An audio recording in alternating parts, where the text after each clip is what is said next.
Welcome Dattatreya भाई. Thank you. This is our first podcast. So मैंने सोचा कि क्यों ना अपने बड़े भाई को पहले इनवाइट किया जाए. अरे थैंक यू सो मच. तो क्या है कि आज हम आयुर्वेदा और आपकी जर्नी कैसी रही आयुर्वेदा को लेकर, और आपकी फैमिली में एस्ट्रोलॉजी पहले से थी और आयुर्वेदा, आप you are first generation, right? True. Okay. तो आपकी जर्नी कैसी रही और कॉमन मैन की लाइफ में आयुर्वेद कैसे हम कोरिलेट कर पाएंगे, तो ये सारी चीज़ें आज हम आपसे बात करेंगे. बिल्कुल. बताइए.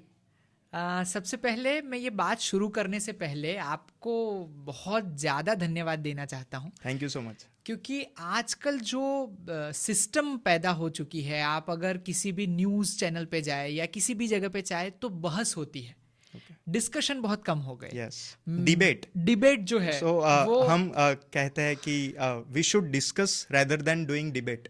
ट्रू. तो वहां पर क्या होता है कि डिस्कशन होती है तो वहां पर सामने वाले का पॉइंट ऑफ व्यू समझने की भी हमें वो एक्सेप्टेंस चाहिए. हाँ. डिबेट में क्या होता है कि ईगो प्लस माई थॉट, या वो सिद्ध करना चाहते हैं कि मैं ही सही हूँ. यस. भारत वो देश है जो सभी विचारधाराओं को पनपने देता है. उसमें से हम वहां चले गए जहां वो जो बहुत प्रसिद्ध है संपत सरल साहब, वो कहते हैं कि हमारे वहां डिबेट ऐसी होती है जैसे अवध के नवाब मुर्गे लड़ा रहे हैं. Okay. एक एंकर होता है, हाँ. दो लोगों को हड़काने वाला. Yes. और एक होता है जो मुद्दे का विरोधी और एक मुद्दे का समर्थक. और चर्चा होनी होती है गरीबी रेखा पे और करते रहते रेखा की गरीबी पे.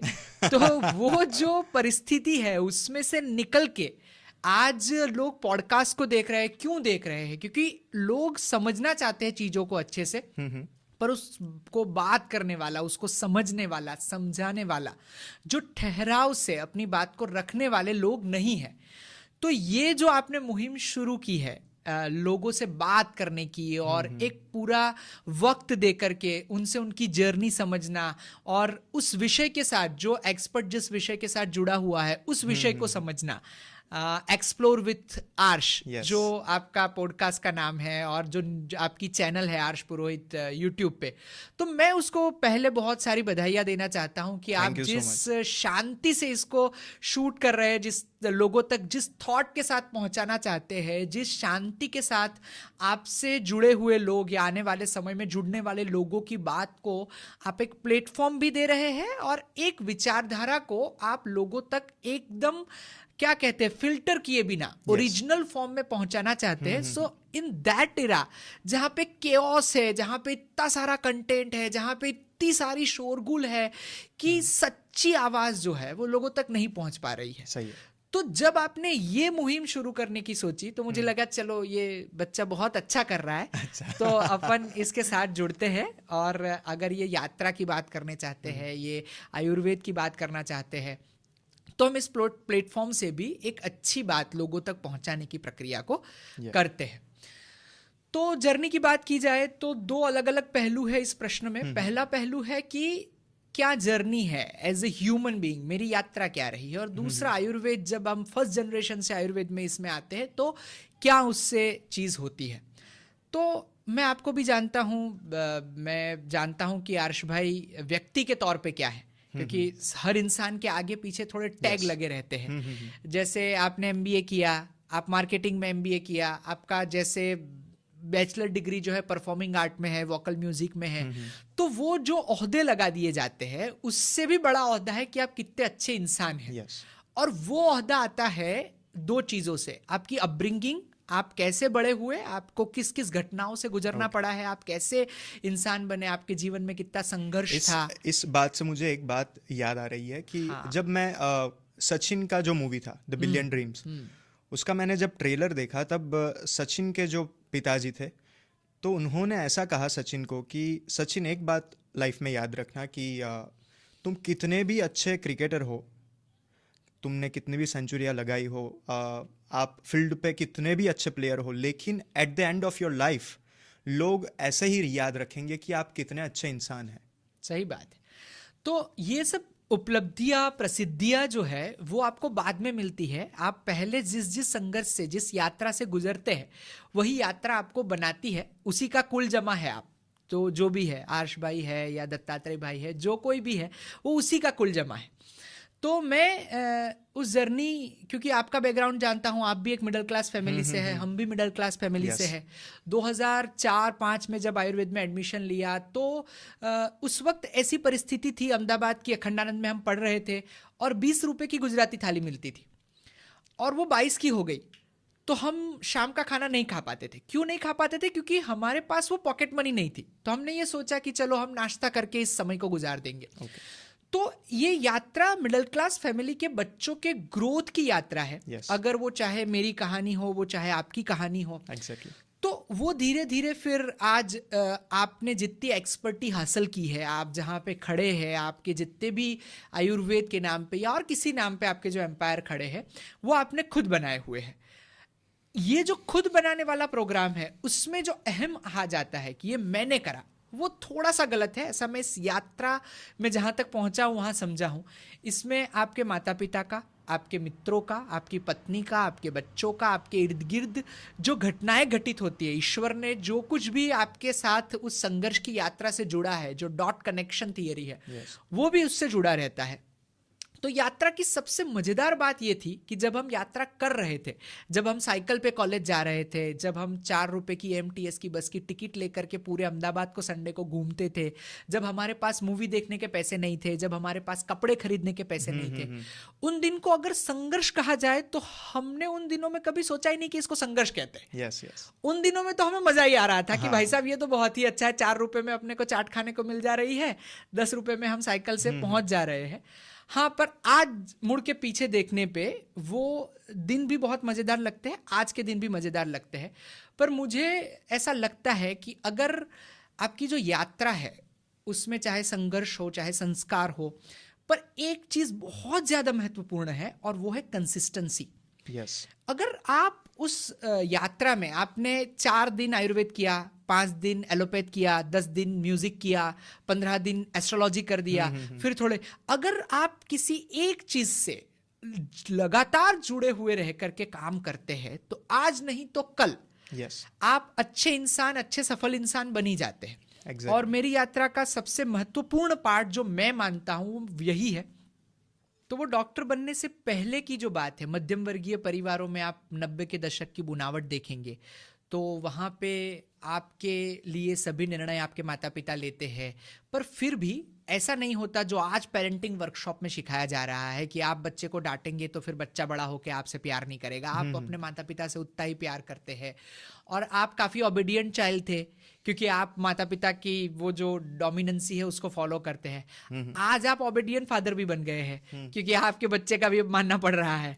तो ये जो जर्नी रही उसमें संस्कार जो मध्यम वर्गीय परिवार से आते हैं और उसके साथ साथ उस मूल्यों को साथ में लेकर के जो परिश्रम करके हम फिर आयुर्वेद से जुड़े, डॉक्टर बने। और आयुर्वेद की यात्रा में मैंने जो सबसे महत्वपूर्ण बात कही, कंसिस्टेंसी, तो उसके बारे में मैं जरा सा बता के फिर आयुर्वेद पे आएंगे कि मैं 2008 में गोधरा में जब आयुर्वेद हॉस्पिटल शुरू किया तो मेरे बहुत सारे जो कलीग थे, आयुर्वेद डॉक्टर्स थे, बाकी डॉक्टर्स मित्र थे, उन्होंने कहा ये बहुत छोटी जगह है आपकी प्रतिभा के लिए, आपने जिस विषय में अपनी कुशलता प्राप्त की है तो ये आयुर्वेद को कॉस्मोपॉलिटन सिटीज़ में प्रैक्टिस करना चाहिए। मुंबई है, सूरत है, अहमदाबाद है, मेट्रो सिटीज़, तो वहाँ पे जाना चाहिए। आप बहुत छोटे कस्बे में आ गए, यहाँ पे लोग आयुर्वेद नहीं समझेंगे। और वहीं से मेरे जीवन का टर्निंग पॉइंट है कि आयुर्वेद को मैं छोटे कस्बे में लेकर के प्रयत्न करके आया और मैंने वहां पाया कि लोग जो है वो तो आयुर्वेद चाहते हैं, छोटे कस्बे वाले, पर कोई वहां तक पहुंचा ही नहीं। कोई उनके पास ये लेके गया ही नहीं। और फिर मुझे 2008 से जब मैंने गोधरा में मेरी आयुर्वेद प्रैक्टिस शुरू की, बहुत ज्यादा लोग आने लगे।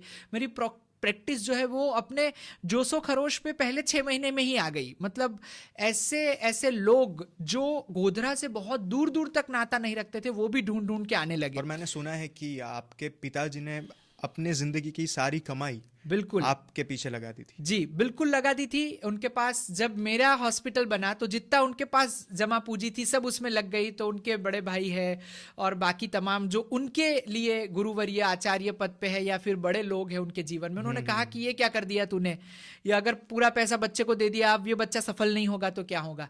तो हमारे पास प्लान बी नहीं था, हमारे पास एक ही प्लान था कि हमें सफल ही होना है। हमारे पास का मतलब ये है मैं, मेरे पिताजी, मेरा परिवार। तो हमने वो यात्रा शुरू करी और आयुर्वेद में मैं मेरी प्रैक्टिस के शुरुआती दिनों में इतना रेगुलर था। मैं किसी सोशल फंक्शन में, किसी बीमारी, किसी भी कारण सर कभी भी, आज भी मैं छुट्टी नहीं लेता हूं, पर वो उस वक्त से आया कि छुट्टी नहीं लेता था। तो कुछ बार कुछ पेशेंट नेपाल से मेरे पास आते हैं, देहरादून से मेरे पास आते थे, उन दिनों की बात करता हूं। वो 3 दिन की यात्रा करके आते थे, तब भी अपॉइंटमेंट नहीं लेते थे। उनको ये मन में बहुत ये रहता था कि साहब तो मिलेंगे ही, दत्तात्रेय भाई तो मिलेंगे ही। So that consistency. फिर मैं अहमदाबाद और बड़ौदा की ओपीडी करता था। बड़ौदा मैंने अभी जो हॉस्पिटल बड़ौदा में 2018 में हॉस्पिटल शुरू किया, पर मेरी प्रैक्टिस 2009 से थी। तो एक छोटी सी 200 स्क्वायर फीट की दुकान से, जगह से मैंने शुरू किया।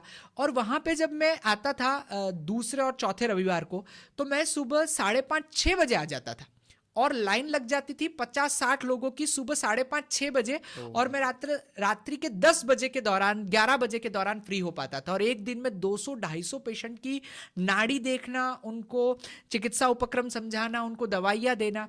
तो ये जो संघर्ष का काल है 2008 से 2018 तक चला। और उसमें जितने भी संडे आते हैं, मतलब 2 संडे में अहमदाबाद जाता था हॉस्पिटल, 2 संडे में बड़ौदा आता था। तो ये मेरे पास एक भी ऐसा दिन नहीं था जिस दिन मेरे पास छुट्टी है।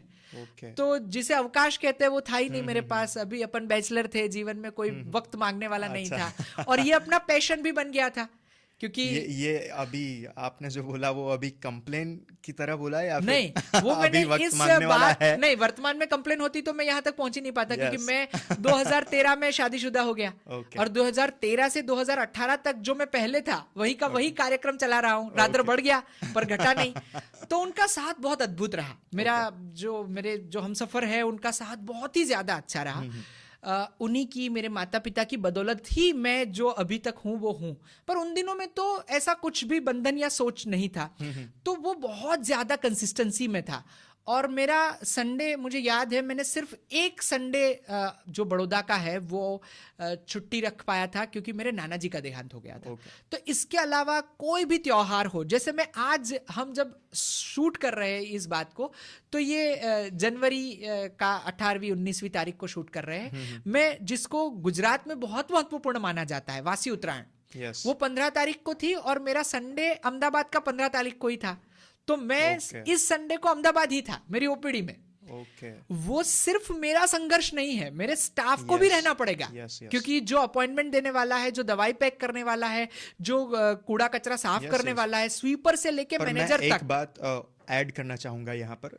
चलो एम्प्लॉय तो है, वो तो अपनी मजबूरी के लिए कर रहा है, लेकिन सबसे बड़ा संघर्ष आपकी फैमिली का वहां पर, और जो नजदीकी है, सबसे नजदीक वो जो मैं बात है वो इसी के संदर्भ में आगे बता रहा हूं कि वो लोग जो मेरे कर्मचारी गण हैं वो भी, मतलब आज तो बहुत परेशानी है लोगों के मिलने की, पर क्योंकि भावना से जुड़े हुए हैं।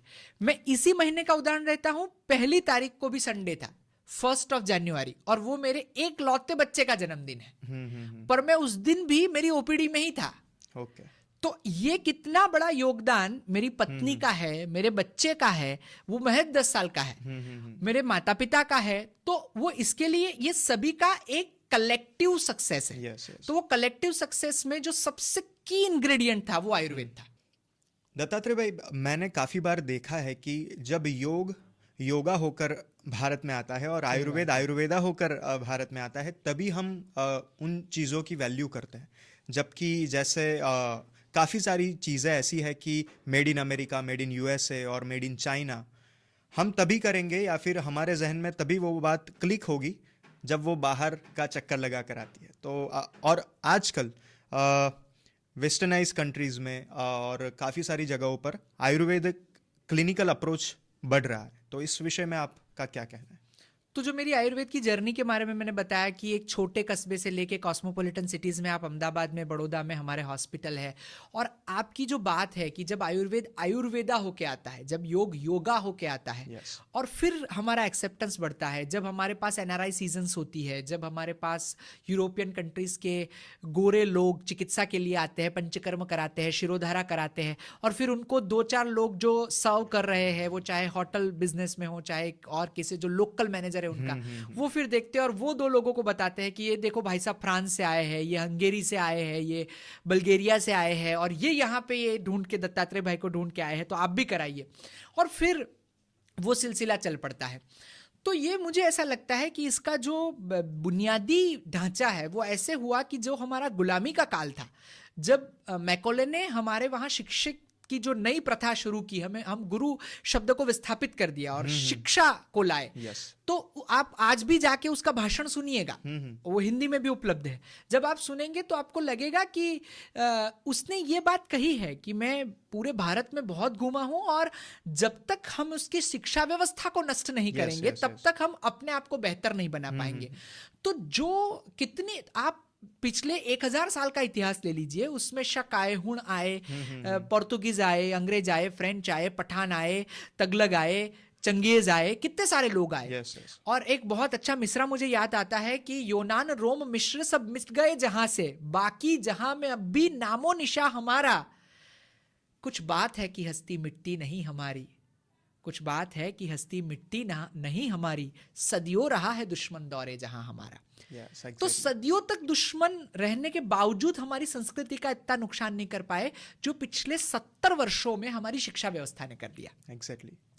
शिक्षा व्यवस्था ने हमें सिखा दिया कि आप अंग्रेजी में बोलते हैं तो आप विद्वान हैं, अगर आप संस्कृत जानते हैं, अगर आप अवधी जानते हैं, अगर आप हिंदी जानते हैं, अगर आप गुजराती जानते हैं, तो फिर तो आप विद्वान नहीं हैं। Yes. ये जो अभी इसीलिए convent school, English medium school का जो बहुत बड़ा धमाका अभी चला है, आप विश्व की उच्चतम अवस्थाओं में हम यात्रा करते हैं तो ये पाते हैं, आप जाइए चीन में, आप जाइए जापान में, आप जाइए हंगेरी में, वो लोग कभी इंग्लिश बोलते ही नहीं। चाइना वाले ने अपनी प्रथा पूरी चाइनीज में रखी है। ये जो हमारे वहां भाव आ गया कि आपके पास जो है वो गलत है। इजराइल में पूरा कॉन्स्टिट्यूशन और वर्किंग लैंग्वेज हिब्रू है। हाँ, वो सभी जगह पे है। वो आप किसी भी यूरोपियन कंट्रीज में जाइए, इंग्लैंड के अलावा बाकी यूरोपियन कंट्रीज इंग्लिश से खारिज है। दे डोंट लाइक इंग्लैंड और इंग्लिश। तो आपको फ्रांस में ही बात करनी पड़ेगी अगर आप पेरिस में हैं। आप हंगेरी में हैं तो आपको डिक्शनरी लेके फल सब्जी खरीदने जाना पड़ेगा भाई साहब। तो बुडापेस्ट में आपको हिंदी और इंग्लिश वाले लोग नहीं मिलेंगे। हमारी जो आत्म ताकत थी, जो हमारा मूल तत्व था, वो हमने इस शिक्षा व्यवस्था में खो दिया। Exactly. और फिर हमें ये भाव पैदा कर दिया गया कि आप, अगर आपको ये लगेगा, आपको भी लगेगा, मुझे भी लगेगा, आप इस व्यवस्था के पार्ट है तो आप इससे बच नहीं सकते। आपको लगेगा कि रिसेप्शन पे बैठ के या फिर मीटिंग में बैठ के फटाफट धनाधन इंग्लिश बोलने वाली लड़की या लड़का बहुत इंटेलिजेंट है, और अपने बाबा को, अपने पिता को, अपने दादाजी को आप मूर्ख समझेंगे, आप कम पढ़ा लिखा समझेंगे। वो खेती बाड़ी करता, उसको क्या पता। वो तो हमने जो एजुकेशन है और स्किल और लर्निंग है, उसका जो भेद है वो हम नहीं कर पाए। आज मैं इंटरव्यू लेता हूं, मेरी हॉस्पिटल्स है बहुत सारी, मुझे आयुर्वेद डॉक्टर We चाहिए। are replacing English speaking person with intelligent person. Exactly वो इतना खराब हो गया कि स्किल के बारे में कोई क्वेश्चन ही रहा ही नहीं। मैं जो अभी बच्चों का इंटरव्यू लेता हूं जो अभी अभी आयुर्वेद पढ़ के आए हैं, जो अभी अभी B.Pharm करके आए, तो मैं बहुत ज्यादा हैरान हो जाता हूं। उसको कुछ नहीं आता है।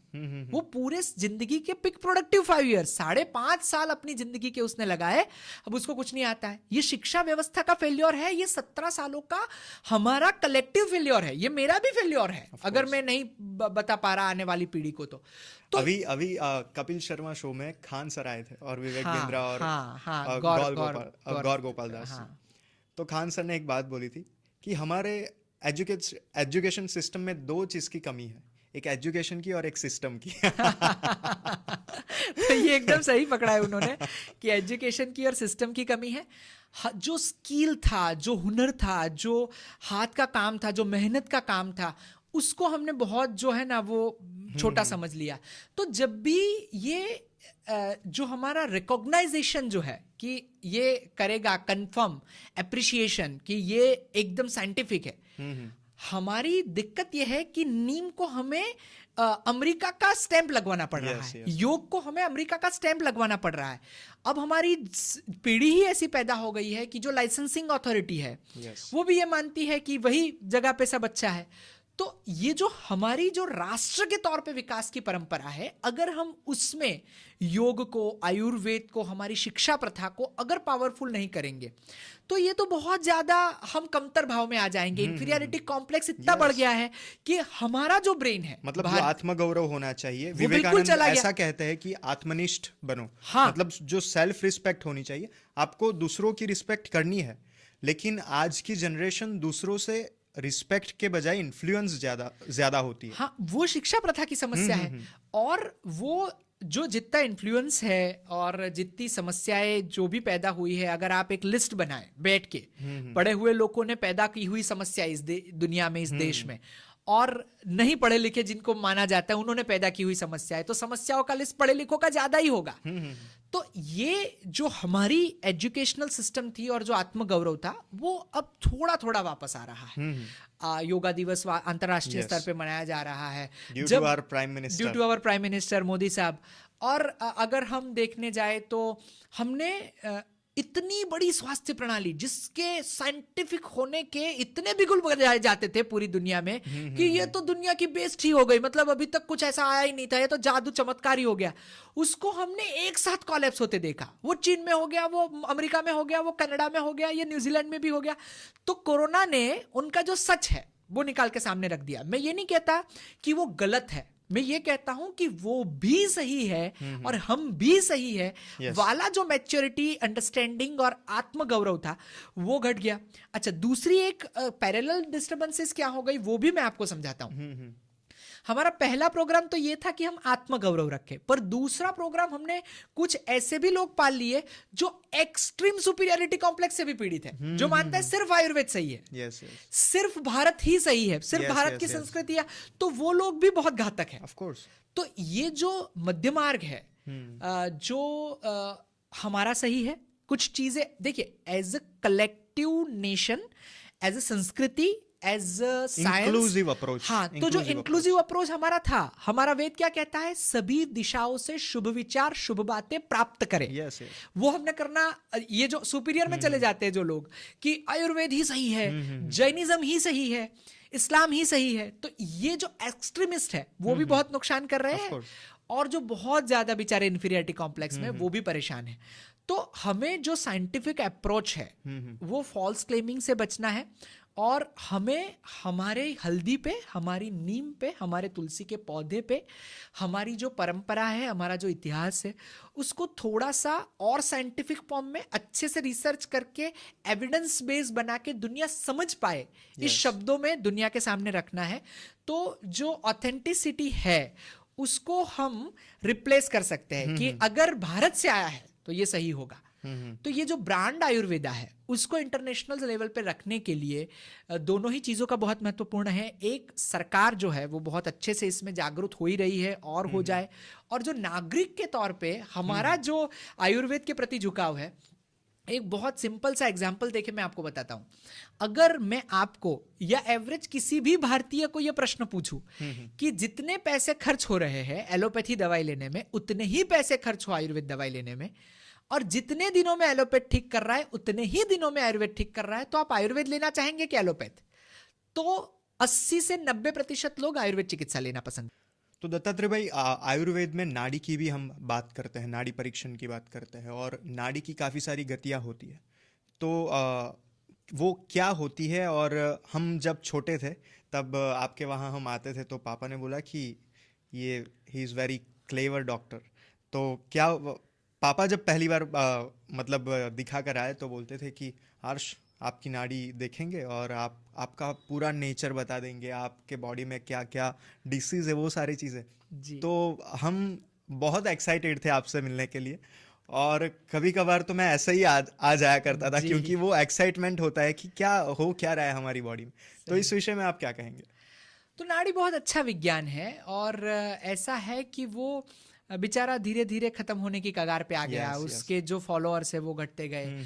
तो बहुत अच्छा विज्ञान है। और एक बात मुझे और दिमाग में आ रही है कि पहले जो वैद्य जिन्हें हम कहते थे, या डॉक्टर या फिर कुछ भी, तो पहले के जो वैद्य थे या फिर डॉक्टर थे, वो लोग आपको देखकर बता देते थे कि ये कौन सी डिसीज होगी, ठीक है। वो आपकी आंखें देखते थे, बाद में आपकी जीभ देखकर बता देते हैं। तो अभी क्या हुआ है कि उनको रिपोर्ट करवाना पड़ता है कि क्या डिसीज है। तो मुझे ये कभी कभी मैं कंफ्यूज हो जाता हूँ कि हम प्रोग्रेस कर रहे हैं या फिर हम उसका क्या रहा है मेडिकल साइंस में। तो वो बहुत बहुत ही इंटरेस्टिंग क्वेश्चन है, और ये एक बहुत ही इंटरेस्टिंग किस्सा है जो मैं आपको शेयर करना चाहूंगा। और अभी सारे मतलब नीच के डॉक्टर अलग अलग है, राइट ईयर के अलग डॉक्टर, लेफ्ट ईयर के अलग डॉक्टर, आईज के अलग, मतलब हर जगह पर वो डिवाइड हो गया है। हाँ, तो ये काफी सारे क्वेश्चंस एक साथ है, उसको बारी बारी हम आंसर करते रहते हैं। सबसे पहले मैं ये बताना चाहता हूँ कि जो आपने क्लिनिकल सेंस के बारे में बोला, टेक्निकल लैंग्वेज में उसको क्लिनिकल सेंस कहते हैं डॉक्टर की, कि वो कैसे बताएगा, कैसे डायग्नोस करेगा। तो वो मैं आपको किस्सा बताने जा रहा हूँ 1976 के इर्द गिर्द का। जो मेरे गुरुजी है, जिनके पास से मैंने नाड़ी सीखी, परम पूज्य वैद्य तपन जी। तो उनके पिताजी भी वैद्य थे, उनके पिताजी भी वैद्य थे, उनके पिताजी भी 7 पीढ़ी से उनके परंपरा में वैद्यत्व चलता रहा था। तो काफी उनका दबदबा था। तो नाड़ी परीक्षण, हाँ, their blood, that genes, that whatever you says. तो उन्होंने 1970 की जो 17 का दशक था, 80 का दशक था, उन दिनों में उनका कंसल्टिंग फी था 300 रुपीज। तो वो 300 रुपीज कंसल्टेशन के साथ बोर्ड लगा के बैठे थे, बाहर लगा हुआ था 300 रुपीज कंसल्टेशन, और उनके पास एक पेशेंट आया। उन्होंने एमडी कर रखी थी आयुर्वेद में, और क्योंकि मॉडर्न भी काफी पढ़ रखा था, तो वो एक्सरे पढ़ सकते थे। वो मिश्र कोर्स आ गया था उस वक्त तक आयुर्वेद में, तो वो एमआरआई पढ़ सकते थे। मतलब उस वक्त एमआरआई नहीं था, पर उस वक्त जो जो विधाएं थी, ब्लड रिपोर्ट्स था, वो सब वो जानते थे उसके बारे में। तो एक दर्दी आया, वो उस दर्दी को, उनको लगा कि इसको ट्यूबरक्यूलोसिस है, यानी कि जिसको राज्य क्षमा बोलते हैं, टीबी बोलते हैं, तो वो था। तो उनको थोड़ा डायग्नोसिस कंफर्म करना था। तो उन्होंने कहा कि एक एक्सरे निकाल के ले आओ चेस्ट का, और बलगम का टेस्ट करवा लो, और ये ब्लड टेस्ट करवा लो, तब जाके मैं आपको बताता हूँ कि कैसे आप किस जगह पे खड़े हैं।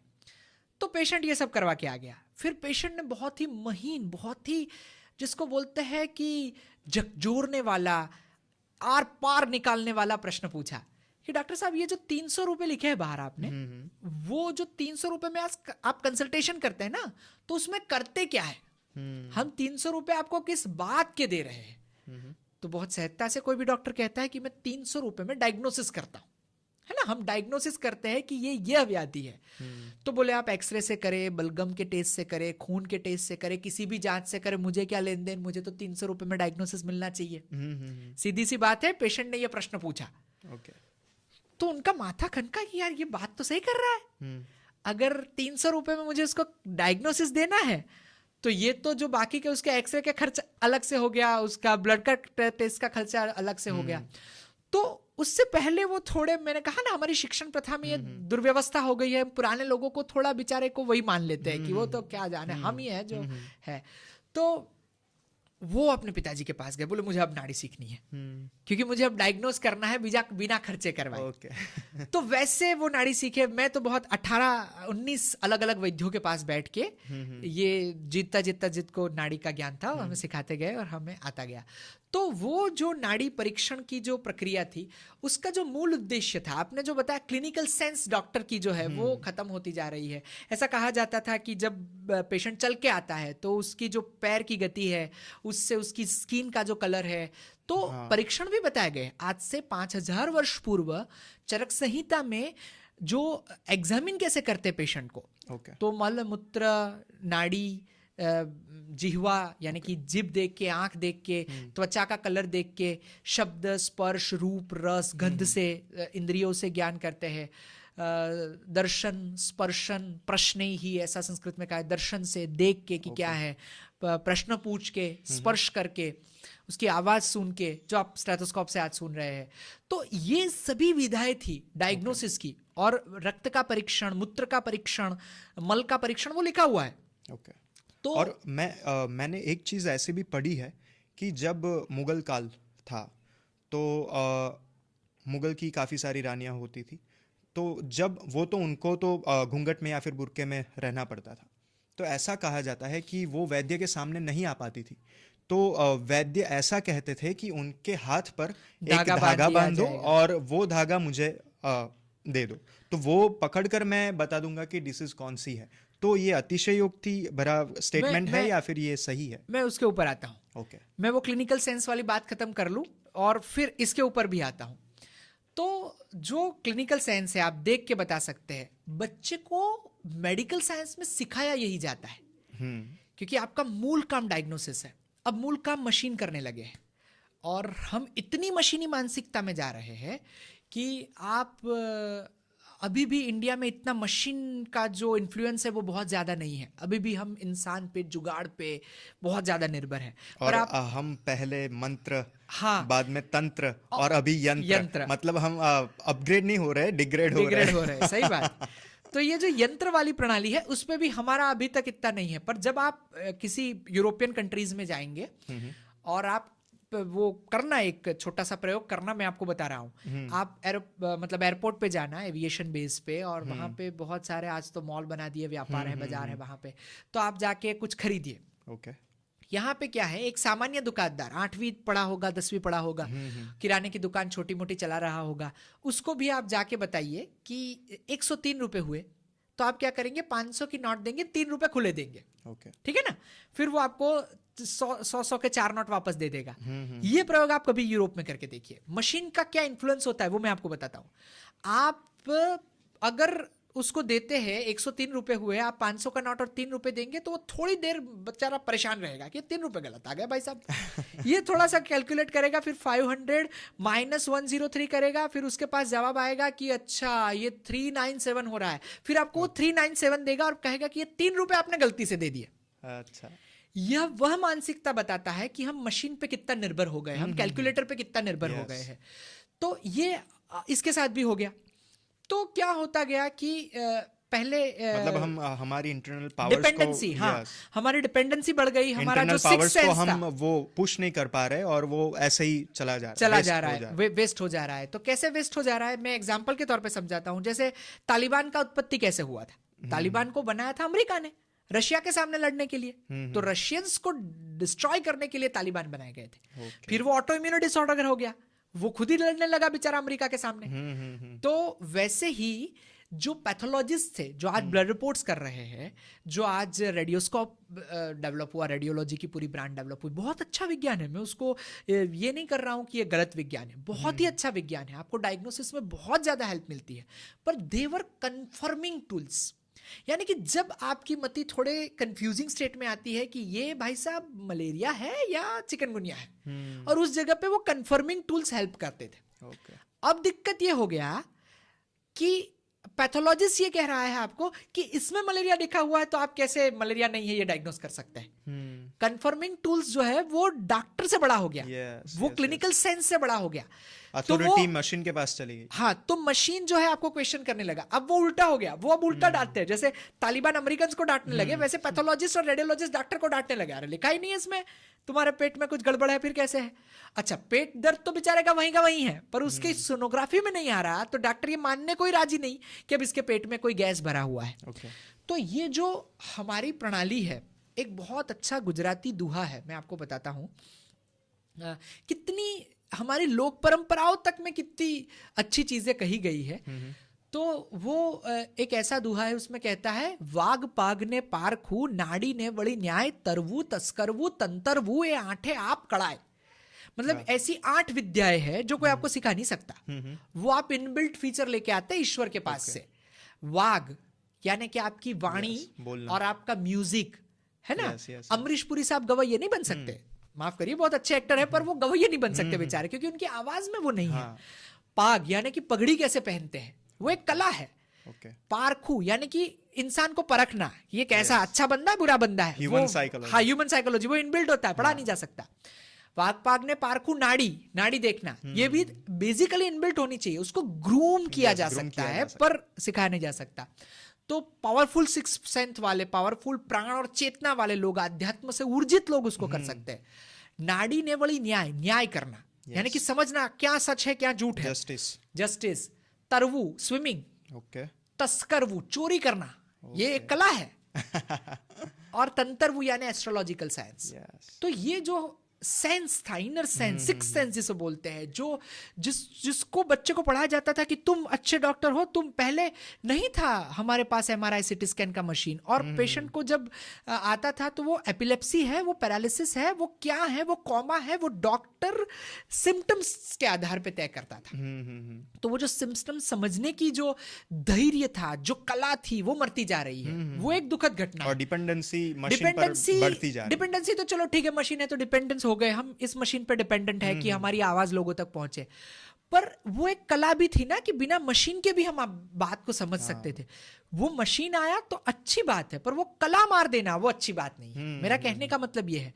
तो उस कला को भी जीवंत रखना है, उसको आगे पहुंचाना है। मैं और मेरे जैसे बहुत सारे आयुर्वेद वैद्य इस कला को आगे ले जाने के लिए बहुत ज्यादा तत्पर है, बहुत ज्यादा काम कर रहे हैं, और ये काम चलता रहना चाहिए। और आगे वाली पीढ़ी को इस अच्छी विज्ञान का जो सारभाग है वो मिलना चाहिए। अब दूसरी बात जो आपने बताई मुगल वाली, कि नाड़ी देखते थे, ऐसे धागे से बांध के नाड़ी देखते थे, उसमें दो बात मैं आपको बहुत खुल के बताना चाहता हूं। और दिक्कत यह है कि इस मंच से कोई बोलता नहीं है ऐसी बातें। जो सुपीरियरिटी कॉम्प्लेक्स की मैंने पहले ही बात कह दी कि हम कुछ जगहों पे बहुत ज्यादा सुपीरियर ही हो गए हैं, मतलब हमारा ही सही है, बाकी सब गलत है इस दुनिया में। तो उसमें ऐसा है कि भारत जो है वो किस्सों कहानियों का देश है। तो इसमें कहानियां बहुत है, बहुत ही ज्यादा कहानियां सुदृढ़ हो चुकी है। मैं आपको बात कर रहा हूँ 2008-9 के इर्द गिर्द की। बरूमाल के जंगल है वलसाड़ में, गुजरात में। हम वहां 3 महीने का कैंप लगाया था हमारे गुरुजी ने, वनस्पति को पहचानने के लिए। तो हम जंगल में ही रहते थे। वहां पर रसरशेश्वर महादेव का मंदिर है, बड़ी अद्भुत जगह है वो। तो हम हर वनस्पति पौधे के पास जाते थे, देखते थे वो कौन से वक्त में फूल देता है, उसका क्या काल रहता है, उसकी जड़ किस उपयोग में आती है, पहचानने का जो उपक्रम था जंगल में। ये सारी चीजें मेल फीमेल होता है? हाँ, होता है, पर औषधि लेने वक्त उसका कोई बहुत महत्वपूर्ण नहीं है। ओके। तो ये जो हम देख और रहे उसे पहचानने का भी एक और साइंस होगा। हाँ, बहुत बहुत अच्छा साइंस है वो। तो बहुत ही अद्भुत है, उसके ऊपर तो हम घंटों बात कर सकते हैं, पर वो बात की बात। तो हमने देखा कि उस जंगल में कुछ आदिवासी रह रहे हैं जो पढ़े लिखे नहीं है। उनकी फिलोसॉफी देखिएगा, मजा ही आ जाएगा। हम रात में जब बहुत देर हो जाती थी जंगल में, तो 10-15 लोगों का टोला होता था, गुरुजी के साथ वहीं टेंट लगा के सो जाते थे रात में, थोड़ी अच्छी जगह, मैदानी जगह देख के। तो सुबह में हमारे गुरुजी को चाय की आदत थी। तो हमने देखा कि एक छोटा सा जगह है जहाँ पे एक वनवासी रह रहा है, उसका वनवासी परिवार रह रहा था, उसने एक गाय, एक बछड़ा था। तो हमें लगा यार दूध मिल जाएगा तो हमारा चाय का जुगाड़ हो जाएगा। तो हम गए उसके पास। तो हमने उसको कहा कि भाई साहब हमें थोड़ा सा दूध दे दीजिए ताकि हम जो है चाय बना के पिला सके गुरुजी को। तो बहुत कम बात करते हैं और थोड़े अपनी ही भाषा में, अपने ही मूड में रहते। तो उन्होंने कहा नहीं मिलेगा। तो हमें लगा इसको पैसा चाहिए होगा। अब जो अर्बन मानसिकता है ना, सब पैसे पे टिकी हुई है। तो बोले, हमने उसको ऑफर किया तो उसको पैसे का कुछ पड़ा ही नहीं था। तो उसने नहीं मिलेगा मतलब नहीं मिलेगा, बिकाऊ नहीं है हम। तो हम थोड़े आहत रह गए। फिर उसका छोटा बच्चा था, 7वीं-8वीं कक्षा में पढ़ता होगा, तो वो कुछ लिख रहा था, डॉन बॉस्को स्कूल में पढ़ रहा था। तो हमें लगा कि ये थोड़ा सा समझदार होगा, पढ़ा लिखा है, तो मुझसे बात करता। तो हमने कहा कि भाई साहब हमें, मतलब वहाँ का लड़का इंग्लिश मीडियम स्कूल में डॉन बॉस्को स्कूल में पढ़ रहा था। तो हमने उसको पूछा कि भाई साहब हमें दूध चाहिए गौ माता का। तो उसने कहा हम दूध नहीं निकालते। तो हम थोड़े चौकन्ने रह गए कि भाई साहब गाय बांध रखी है, आप चारा काट के खिला रहे हो, माता जी यहाँ पे है, तो फिर बिना दूध के तो किसी काम की है, मतलब क्यों से सेवा शुश्रूषा करे कोई। तो हमने कहा आप दूध निकालते ही नहीं है। बोले नहीं, हम दूध निकालते ही नहीं है उनका। तो फिर एकदम साहजिक सवाल आता है कि क्यों ऐसा करते हैं। तो बोले वो तो बछड़े का अधिकार है, हमारा कहाँ अधिकार है। देखिए उसकी फिलोसॉफी कितनी बड़ी है। वो हमसे ज्यादा धनी इंसान है, वही है जो प्रकृति का सही संरक्षण है ना। हमारी जितनी अथॉरिटी, लाइसेंसिंग, पॉल्यूशन कंट्रोल, ये सब धरा का धरा है। हमारी सब बातें हैं, वो है जो वो है जो सही कर रहा है। तो मैं तो बहुत ही ज्यादा आहत हो गया था कि भाई साहब क्या बात कर दी इसने। तो फिर दूसरा ही प्रश्न आता, तो गाय बांध क्यों रखी है भाई तूने। तो उसने कहा कि उसके जो उपले आते हैं, उसके जो कंडे बनते हैं, उसके जो गोबर बनता है, उससे उसको हम ईंधन के तौर पे यूज करते हैं। और गौमूत्र को हम औषध के रूप में यूज करते हैं, और ये हमारी आमदनी करती है। और ये तो माता को पालने के लिए पैसे कहाँ चाहिए भाई साहब। तो इस जगह पे वो लोग रह रहे थे। जब हम फिर तो थोड़ी मित्रता होती है, 2-3 महीने रहते तो मतलब जो पढ़ा नहीं है उन्होंने, मैंने आपको पहले ही बताया, डीप फिलोसॉफी कह दी। हाँ, ये भारतीय फिलोसॉफी है। Yes. ये भारतीय फिलोसॉफी के तत्व दर्शन की जड़ बता रहा हूं मैं आपको। वो वहां पे पड़ी है। ये जो बहस कर रहे हैं ना न्यूज चैनल्स पे, वो नहीं जानते इस बात को। तो उनको तो बस बात का बतंगड़ बना। हाँ, तो वो जो बच्चा है और टीआरपी लानी है। हाँ, सही बात है। तो वो जो बच्चा है, उससे जब हम बात करते गए तो मैं बहुत जान के हैरान था कि उसको पूरी महाभारत के सभी प्रसंग पता है, उसको रामायण के सभी प्रसंग पता है। क्या बात? वो जो उसके पिताजी पढ़े लिखे नहीं है, जो अ तक लिखना नहीं जानता, उसको पता है राम कौन है, सीता कौन है, मेघनाथ कौन है, कुंभकर्ण कौन है। आपको जान के आश्चर्य होगा, उसको ये पता था कि कर्ण की पत्नी का नाम क्या है। आपको नहीं पता होगा, मैं गारंटी लिख के दे रहा हूं। आप बौद्धिकों को बुला के पूछ लीजिएगा, महाभारत में वो प्रसंग कहाँ आता है जहां कर्ण की शादी हुई थी। कर्ण की कितनी पत्नियां थी? कर्ण की पत्नी थी वृषाली और उर्वी। हाँ। तो वो वृषाली का नाम जानता था, वो उर्वी का नाम जानता था, भाई साहब बिना पढ़े लिखे। हाँ। इतने किस्से कहानियां हमारी धरोहर के साथ जुड़े हुए हैं। तो हम कहानियों से जब जोड़ देते हैं बात को, तो वो जो धागा वाली बात है उसमें 2 बात है। एक तो कहानी मेरे से आपके तक, आपसे इनसे तक, इनसे उनके तक पहुंचने में थोड़े अलग अलग मसाले, इंग्रेडिएंट्स ऐड हो जाते हैं। और दूसरा ये होता है कि ये जो कहानी कही जाती है वो कहते वक्त मुहावरे का भी इस्तेमाल होता है। तो मैं उसके बारे में आपको बात बताऊं। जैसे आज समझ लीजिए कि आज हिंदी जीवित है, आज से 50,000 साल बाद हिंदी जीवित नहीं है, हिंदी मृत प्राय हो गई। और एक पुरातत्वविद आया, वो संशोधन कर रहा है हिंदी पे, और उसको आज का 19 जनवरी का अखबार मिल गया संशोधन करने में। और उसमें लिखा हुआ था कि फलाने फलाने शहर के फलाने फलाने साहब पैसे खाते हुए पकड़े गए। अब उसने इंटरप्रेट कर लिया कि पैसे खाए जाते थे। वो लोग ऐसे थे जो पैसे ऐसे बनाते हैं, सीधे पैसे ही खा लो आप। तो ये they won't understand metaphors। हाँ, तो जो मेटाफर का यूज था महाभारत में, मेटाफर है कि बेचारे ने अंगूठा काट के लिख दिया, तो वो है ही नहीं मूल वार्ता में, वो है ही नहीं। वो मूल वार्ता में तो ऐसा कह रहा है कि आपने मुझसे ऐसा वरदान मांग लिया गुरुजी, जैसे आपने मेरा अंगूठा ही काट लिया, जैसे आपने मेरा अंगूठा काट लिया, तो ना कि अंगूठा मांगा है। तो ये जो मेटाफर है, जैसे एक संस्कृत में बहुत अद्भुत मेटाफर है, हस्तिदंत मसी करके एक औषध यूज होता है जो बाल उगाने के लिए यूज होता है।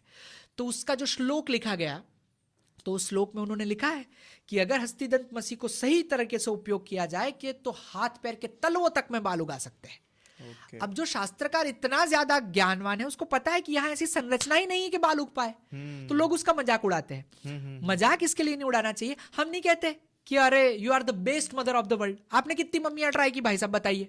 तो सत्य और तथ्य में फर्क होता है। सत्य यह है कि ये उसके लिए सत्य है, ये उसकी सबसे अच्छी माँ है, और तथ्य फर्क होता है। तो वैसे ही जो किस्से कहानियां हैं वो थोड़े अलग होते थे, पर इस बात में कोई दो राय नहीं है कि हमारी जो चिकित्सा प्रणाली थी, वो चाहे हम वैक्सीनेशन को आजकल यूज कर रहे हैं, उसका पूरा शीतला का वैक्सीनेशन होता था बकायदा। जब शीतला की रस्सी निकलती थी तो वाराणसी से ब्राह्मण पूरे भारत में घूमते थे, जिन जिन को शीतला के फोड़े हुए होते हैं वो उसमें से रस्सी निकाल के रुई में भर के ले जाते थे, और उसी रुई को बच्चों को वापस लगाते थे जिसको शीतला नहीं हुआ है। तो वो वैक्सीनेशन का मूल प्रोग्राम जो है वो हमने ही ढूंढा है, और इसी से हम शीतला माता की पूजा और शीतला शातम, और ये नोटेड है, मैं अपने घर के तुक्के नहीं लगा रहा हूं, पर उस बात को हम ग्रो नहीं कर पाए। सुश्रुत की बात करें तो सुश्रुत भगवान सुश्रुत, आचार्य सुश्रुत, धन्वंतरी भगवान के राइनोप्लास्टी, मतलब पहली प्लास्टिक सर्जरी हमारे वहां हुई है। हाँ, हुई ही है, और बकायदा अंग्रेजों के काल तक वो नाक होती का थी। ऑपरेशन बोलते हैं ना, राइनोप्लास्टी। हाँ, नाक काट देते थे ना। हाँ। जब आपको वो नहीं कहता, आजकल कहते हैं ना कि नाक कट गई, तो वो नाक बकायदा काट दी जाती थी। अब वो बेचारा घूम रहा है सोसाइटी में, उसकी नाक कटी हुई है, एक राज्य के राजा ने उसकी नाक काट ली। अब वो बेचारा, हो सकता है कुछ ना कुछ परेशानी रही हो, तो उस वक्त उसको नई लाग लगानी है, तो वो प्लास्टिक सर्जरी, यहां से फ्लैप लेकर के यहां नाक लगाना, उसका बकायदा वर्ड बाय वर्ड वर्णन किया गया है। तो ये मतलब सिर्फ ऐसा नहीं 2-4 श्लोक बता दिए गए। मतलब हम बात कर रहे हैं 2500 साल पहले की। हाँ, दिक्कत यह है कि 2500 साल पहले की उस अद्भुत परंपरा का हम निर्वहन नहीं कर पाए। खोट हमरे में है, उनमें नहीं है। और जो मेहनत करेगा उससे तो अपना फल मिलेगा ही। मिलेगा ही। तो उन्होंने मेहनत की है। हाँ। आप देखिए उन्होंने कितनी बाकायदा, कितनी सिस्टमेटिक मेहनत की है, डिसिप्लिन से मेहनत की है यूरोपियन कंट्रीज ने। उनको इसका फल मिलना चाहिए। किसने भाई साहब ये आंदोलन किया कि मुझे प्रेशर कुकर चाहिए? किसने आंदोलन किया मुझे स्मार्टफोन चाहिए? फिर भी विकास हो रहा है। तो ये जो संशोधन की प्रक्रियाएं हो रही है उसके लिए उनको सैल्यूट ही है। और हमें भी हमारे, आप किसी, अगर कोई बात करता है कि ग्रेविटेशन इसने ढूंढा, फिर हम बात कर देते हैं कि भाई हमारे वेदों में है, अच्छी बात है, तो उससे फिर आप अपना अप्लाई भी करके दिखाइए। तो जो एप्लीकेशन पार्ट है वो जो गुम हो रहा है। तो ये जो नाड़ी देखने की प्रथा थी, तो वो, हाँ ऐसे रोग रहे होंगे जो बहुत तीक्ष्ण बुद्धि के थे, बहुत जल्दी जान लेते थे। ऐसे तीक्ष्ण बुद्धि के लोग हर प्रणाली में, हर संस्कृति में हुए। लियोनार्डो विंची को ले लीजिएगा, वो कितने मतलब प्रखर विद्वान थे। वो आर्ट भी जानते थे, म्यूजिक भी चाहते, स्कल्पचर, साइंस जानता था, मैथ जानता था, म्यूजिक जानता था, वो कितनी विधाएं जानता था। तो वैसे हमारे वहां भी बहुत अद्भुत लोग हो गए और ये माना जाता है, पर ये करना आज के तौर में बहुत कठिन है। तो हो सकता है वो किस्से कहानी का पार्ट हो। अभी हम कृष्ण को कैसे भूल सकते हैं? हाँ, 16 विद्या 64 कला। अरे वो तो अद्भुत ही थे। मतलब ये तो ऐसे एक्सेप्शनल 2-3 हजार नोबेल पुरस्कार जिसके ऊपर कुर्बान हो सके, ऐसे 5-25 करोड़ पॉडकास्ट कुर्बान कर दो तो भी वो वर्णित नहीं हो सकते। तो वैसे अद्भुत इंसान थे। तो विज्ञान बहुत अच्छा था और ऐसे किस्से कहानियां जुड़ती गई, पर था, सबसे महत्वपूर्ण था है कि वो था। और उस नाड़ी को सिखाने में, उस परंपरा को आगे ले जाने में हम फेल रहे। सरकार फेल रही, हमारे माता पिता फेल रहे। मैं कहता हूं कि काफी बार मुझे लगता है कि हम सरकार को गालियां देते हैं या फिर सारी चीजें सरकार पर हम बोलते हैं, लेकिन ये सारी चीजें ऐसी नहीं होनी चाहिए, क्योंकि सरकार का अलग काम है और हम एज ए जनरेशन फेल हुए, ये वी शुड एक्सेप्ट दैट कि ये जनरेशन का काम है और लोगों का काम है ये। आयुर्वेद में जैसे वनस्पति को हम पहचान कैसे सकते हैं, मास्कुलाइन, फेमिनाइन, ईड़ा, पिंगड़ा, फिर सोलार, लूनार, फिर ऐसी काफ़ी सारी टर्म्स है, और यिंग यांग, ये तो हम उसे कैसे रिकग्नाइज कर सकते हैं कि ये वनस्पति कौन सी, मतलब मेल है या फिर फीमेल है? और ये ईड़ा, पिंगला, ये सारी टर्म्स मतलब कौन से संदर्भ में हम यूज करते हैं? तो मैंने पहले ही कहा कि आप, पहले बात हुई थी उसमें से हम किसी टॉपिक पे स्विच ओवर हो गए। तो जब आप टेक्निकली किसी चीज को समझते हैं तो उसका एक टर्मिनोलॉजिकल वर्ड्स होते हैं। जैसे मैंने आपको बताया मार्केटिंग में होंगे आपके कुछ टर्मिनोलॉजिकल वर्ड, वैसे जो साइंस चलता है, जो ग्रो कर रहा है, उसके खुद के टर्मिनोलॉजिकल वर्ड्स होते हैं। जैसे मॉडर्न एलोपैथी साइंस के टर्मिनोलॉजिकल वर्ड, जैसे कोरोना आता है तो कोरोना एक टर्मिनोलॉजिकल वर्ड हुआ, रेमडेसिविर लोगों को याद रह गया था, ऑक्सीजन, वेंटिलेटर, तो ये टर्मिनोलॉजिकल वर्ड हुए। अब इसका एक मोटा मोटा अर्थ तो हर कोई जानता है, पर उसके जो टेक्निकल एक्चुअल मतलब होते हैं वो उसका एक्सपर्ट ही जानता है। तो जो आयुर्वेद में जो नाड़ी का जो डिटेलिंग है वो कई सारे शास्त्रों में निदान के तौर पे तो दिया गया, पर नाड़ी की जो एक्सपर्टी मानी जाती है, जैसे हम फिजिशियन के तौर पे सबसे अच्छा फिजिशियन और फादर ऑफ फिजिशियन आचार्य चरक को मानते हैं, चरक संहिता जिन्होंने लिखी। पीडियाट्रिशियन में जो सबसे बेहतरीन हो गए कश्यप ऋषि हो गए, वात्स्यायन कामसूत्र में हो गए, जो सर्जरी का प्रोग्राम है उसमें सुश्रुत हो गए। तो वैसे जो नाड़ी के सबसे बेहतरीन एक्सपर्ट है, वो आपको जान के बड़ा आश्चर्य होगा, वो है रावण। तो वो नाड़ी के गुरु थे। हाँ, तो जो रावण का जो नाड़ी शास्त्र है, जो रावण संहिता उसने लिखी है, तो वो बहुत ही ज्यादा डिटेलिंग में उन्होंने बताया है। और जितने भी योग के संदर्भ में पुस्तक हो गए, हठयोग प्रतिपिका हो गई और योग के बाकी तमाम पुस्तकें हो गए, उसमें नाड़ी का उल्लेख है। शिव संहिता में जो सबसे पहली बार नाड़ी के, पतंजलि की आप बात कर रहे हो? हाँ, वो वही योग परंपरा, पतंजलि वाली योग परंपरा। फिर उसमें जो एक बुक का आपने उल्लेख किया, हठयोग प्रदीपिका, वो पतंजलि नहीं, वो पतंजलि जी ने नहीं लिखी है, पर वो योग की ही एक पुस्तक है। तो उसके ऑथर का नाम मैं जरा मिस कर रहा हूँ। तो जैसे शिव संहिता में ऐसा बताया गया कि 3,50,000 से ज्यादा नाड़ियां हैं। फिर जब ये हठयोग प्रदीपिका और ये तमाम पुस्तकें आई, तो जो हठयोग वाला योग का आया उसमें 72,000 नाड़ियों का उल्लेख किया गया। तो उसके बाद घटते हुए उसमें से भी कुछ स्पेसिफिकेशन और सबसे महत्वपूर्ण 3 नाड़ियों के बारे में बताया गया, ईड़ा, पिगला और सुषुम्ना। तो वो आप बहुत महीन तरीके से समझ सकते हैं। आज भी हम नाड़ी देखते हैं और वो उस टर्मिनोलॉजी का, जैसे बायोलॉजी के कुछ टर्मिनोलॉजिकल वर्ड जो है वो मेडिकल साइंस में भी यूज होंगे, मेडिकल साइंस के कुछ टर्मिनोलॉजिकल वर्ड केमिस्ट्री में भी यूज होंगे, केमिस्ट्री के कुछ टर्मिनोलॉजिकल, फिजिक्स के कुछ जैसे आप एमआरआई कराने जाएंगे तो वो कहेगा 1.5 टेस्ला है, तो वो तो मेडिकल साइंस से जुड़ा हुआ इंस्ट्रूमेंट है, पर वो फिजिक्स का इंस्ट्रूमेंट है, तो उसका जो यूनिट है वो टेस्ला है। तो वैसे ही ये एक दूसरे से जुड़े थे उस वक्त, तो उसकी जो टर्मिनोलॉजी या कोडवर्ड थे वो ऐसे थे। ओके।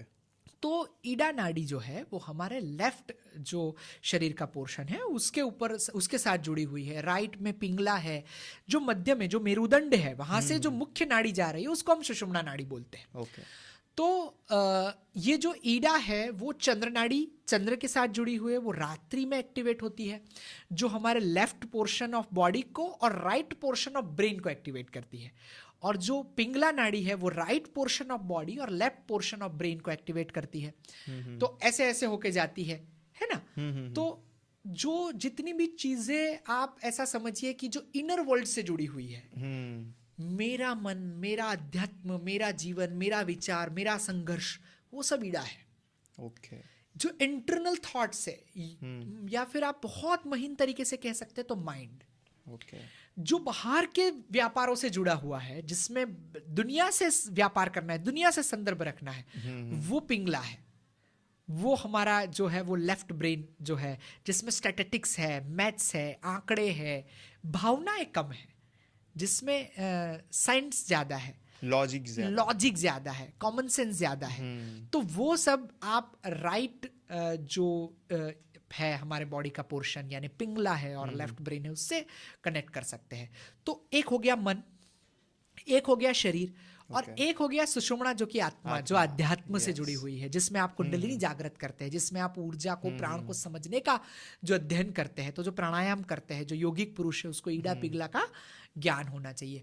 तो ये जो मैंने फिलोसॉफी बताई ये मेरे पर्सनल थॉट्स है। ओके। कि ये और राइट ऐसा भी होता है कि काफी सारे लोगों को ये मिसकंसेप्शन है कि हम दोनों नासिका से श्वास लेते हैं और हाँ, उसमें कम ज्यादा रहता है। हाँ, नहीं मतलब कभी कभार जब हम सॉफ्ट काम कर रहे हैं या फिर सो रहे हैं या फिर ईज में है, तब हमारा ईडा मतलब नासिका चालू रहती है, लेफ्ट साइड वाली, और जब हम पराक्रम या फिर कुछ फोर्स वाला काम कर रहे हैं तब ये राइट वाली तो आप समझिए ना, मैंने आपको बहुत महीन तरीके से इसी बात को समझाया। और जब संध्या काल या फिर ऐसा कोई टाइम होता है तब सुषुम्ना एक्टिव होती है, या फिर कोई आसन या फिर कुछ एक्सरसाइज करने के बाद सुषुम्ना एक्टिव होती है। तो जो मैंने बात कही वो दूसरे शब्दों में आपने कही।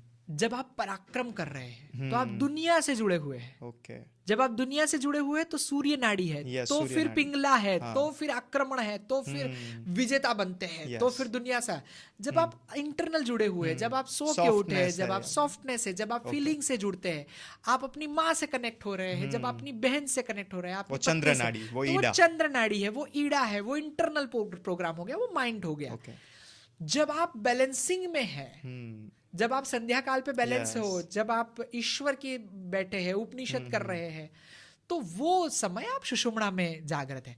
तो ये जो ईडा पिंगला सुषुम्ना है, तो हमारी जिस नासिका में से ज्यादा स्वर जा रहा है, प्राण जा रहा है, उस वक्त उस एग्रेवेशन का, उस प्रोग्राम का जो है काम होता रहता है।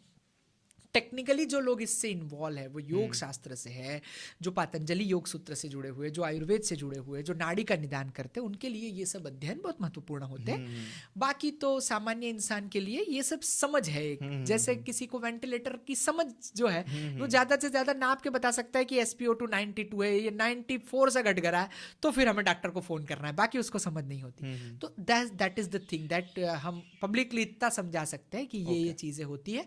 और जो नाड़ी है उसको न्यूरॉन के साथ भी थोड़ा बहुत जोड़ा जा रहा है। जो चक्र है हमारे, मूलाधार चक्र है, या फिर हमारा जो मणिपुर चक्र है, तो मणिपुर चक्र को पिट्यूटरी ग्लैंड, मूलाधार चक्र को नाड़ी के उत्पत्ति स्थान वैसे जुड़ा गया है। और उस वक्त की तमाम आप फिलोसॉफी देखे, उस वक्त की तमाम जो साइंटिफिक ग्रोथ देखे, तो उस सब में आपको ये टर्मिनोलॉजिकल वर्ड मिल जाएंगे।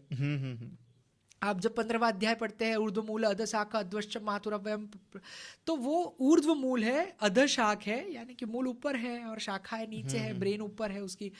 तो ये सब चीजें जो है हर किसी उस वक्त की फिलोसॉफी, उस वक्त के विज्ञान में आपको मिल जाए। और आपने अभी इस जनरेशन की बात की तो मेरे दिमाग में ये सवाल बहुत समय से ये चल रहा है, क्योंकि जो आज की जनरेशन है, ऐसा कहा जाता है कि 1980s में जो 60-year-old मेल का टेस्टोस्टेरोन लेवल होता था, वो आज 20 साल के युवा का टेस्टोस्टेरोन लेवल नहीं है, क्योंकि लाइफस्टाइल इतनी तरह से बदल गई है। क्योंकि जो फिज़िकल वर्कआउट वो लोग करते थे, तो आज वो फिज़िकल वर्कआउट है ही नहीं।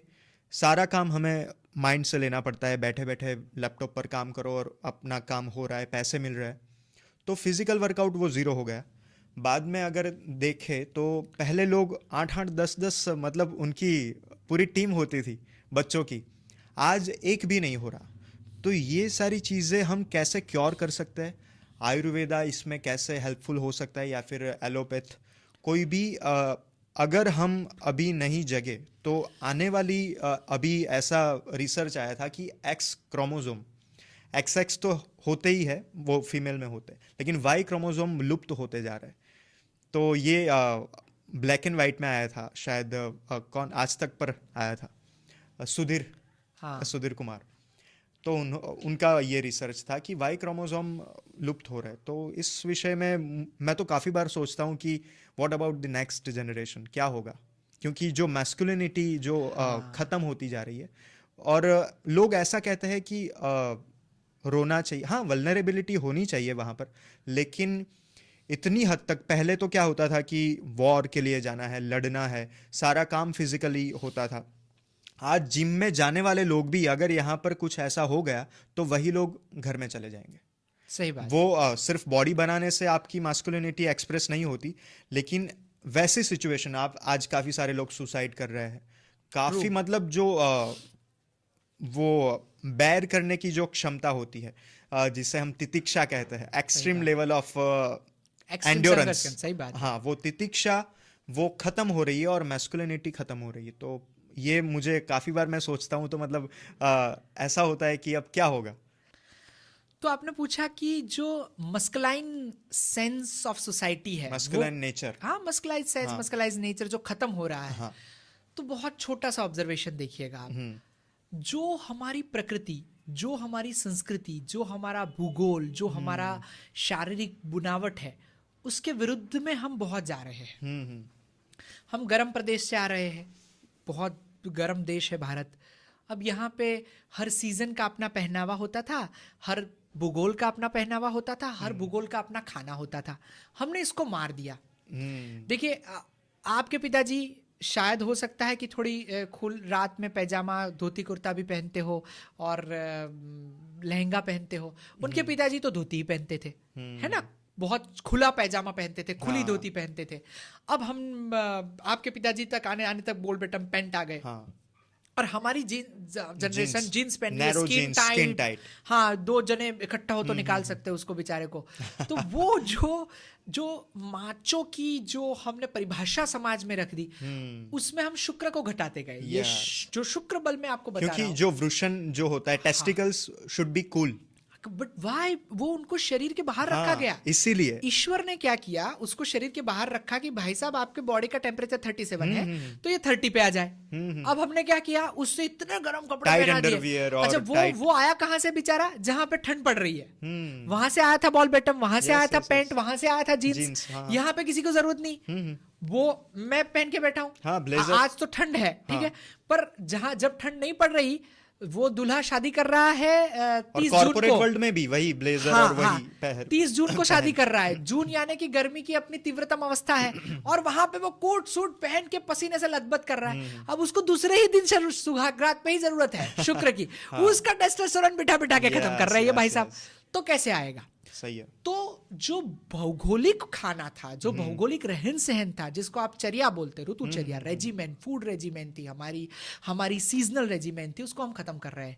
आपके घर में भी बनता होगा, हमारे घर में भी बनता है। जैसे ही शुरू होता है ठंड का सीजन, तो मेथी के लड्डू बनाती है माँ, ड्राई फ्रूट के लड्डू बनाती है, उड़द बोलते हैं, तलसाकड़ी बनाती है, मूंगफली की गज्जक, चीकिया, ये भर भर के खाया जाता है, आज भी खाया जाता है। अच्छा, उसका वो इतनी अद्भुत चीज है, पर हम उसका इंटरनेशनल मार्केटिंग कर ही नहीं रहे, हम लोनावाला तक ही इस चिक्की को बना रहे हैं। तो वो दिक्कत यह है कि हम अपना लड्डू, अपना गजक नहीं बेच पा रहे, वो अपना बड़ा सड़ा हुआ पिज्जा बेच के जा रहे हैं आपको। तो अपना ब्रांडिंग खराब है एक तो। हमारा फूड सिस्टम कैसे कैसे खत्म हो गया। आपको पता हो तो भारत ऐसा देश है जिसमें हर 12 किलोमीटर पे बोली बदल जाती है ना, भाषा बदल जाती है। हमारी इतनी रीजनल लैंग्वेजेस थी, वैसे हर कुछ किलोमीटर पे खाना बदल जाता है। हमारा ट्रेडिशनल फूड, सीजन और ऋतु भी बदल जाती है, सीजन बदलती है, ऋतु तो बदलता है, भौगोलिक स्थान बदलता है। जो पानिया यानी कि जो मक्के के उससे बने हुए दाल बाफले गोधरा में या दाहोद में खा जा रहे हैं, वही राजस्थान में जाते जाते दाल बाटी हो जा रहे हैं, और वो मध्य प्रदेश में जाते जाते बाफला हो जा रहा है, वो बिहार तक पहुंचते पहुंचते लिट्टी चोखा हो जा रहा है। वो एक ही चीज की पेटेंट है, पर वहां पे रहने वाले लोग की शारीरिक बुनावट को देख के, हमारी परंपराओं से निकल के वो खाना आया। अब हम सभी जगह पे ग्लोबलाइज और स्टैंडर्डाइज के चक्कर में एक सरीके टेस्ट का पिज्जा दुनिया के इस कोने से उस कोने तक बेच रहे हैं। अब इसका टेस्टोस्टेरोन नहीं खराब होगा, क्या खराब होगा भाई साहब? सही है। तो ये जो मैं कई बार कहता हूं, दो चीजें बहुत खुल के कहता हूं, TSH होना चाहिए हमारे फूड में। अगर हम TSH सिस्टम ला देते हैं तो एक तो ट्रेडिशनल होना चाहिए। Traditional, okay. हमारी माँ जो रोटी बनाती है ना, वो क्रुकरी शॉप में पढ़ पढ़ के आने वाले शेफ नहीं बना सकते। सही है। तो ट्रेडिशनल होना चाहिए खाना। आपकी माता जी बनाती थी वो दाल, उनकी सास बनाती थी, उनकी सास बनाती थी, तो वो ट्रेडिशन से आ रहा है।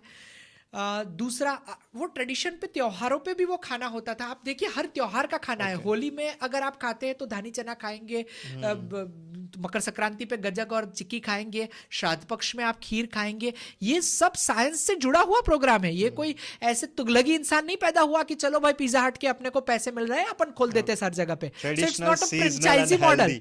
हाँ, तो ट्रेडिशनल हो गया। नहीं, मैं आता हूँ सीजनल हेल्दी। हाँ, तो हाँ, सीजनल हेल्दी। मैं हेल्दी से होममेड कहता हूँ। अच्छा, होममेड। तो T for tradition, S for seasonal, H for homemade. Homemade, okay. अब जो होममेड खाना था उसमें हमने गड़बड़ कर दी।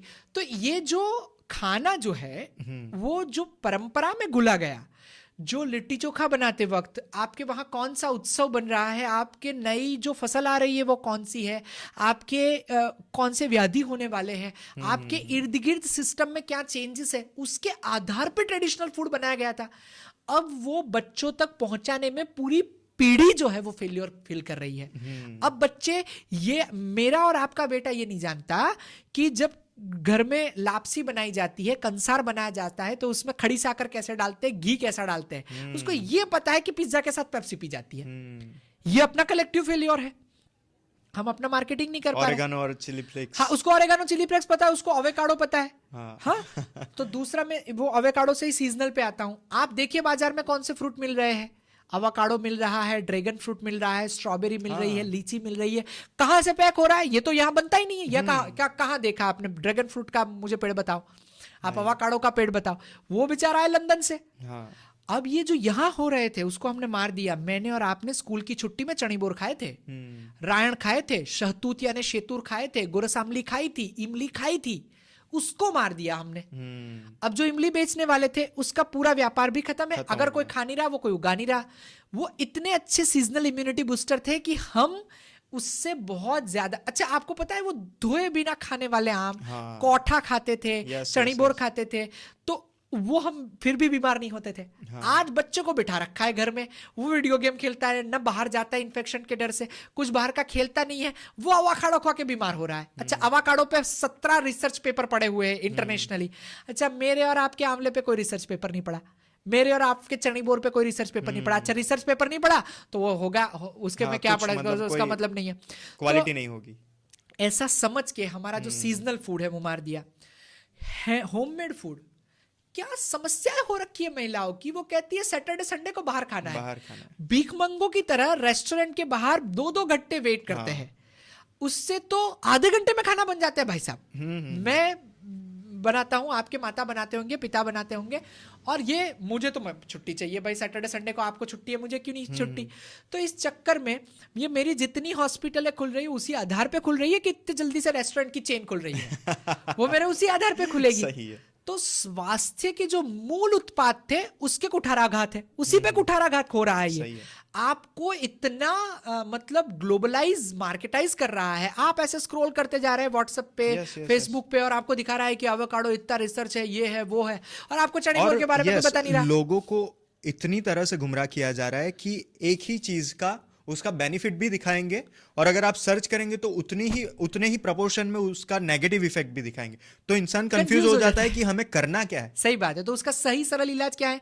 जो आज सही है वो कल गलत हो सकता है। जो आम आपको गर्मियों में ठंडक दे रहा है वो शीत ऋतु में नहीं खा सकते भाई साहब, और उसकी व्यवस्था भगवान ने और हमारी संस्कृति ने करके भेजी है। सही है। हम फ्रोजन कर करके आम खा रहे हैं, उसमें कोई भगवान क्या कर सकता है बेचारा। सही है। हमारी उल्टी गंगा बह रही है तो उसमें तो कोई कुछ नहीं कर सकता।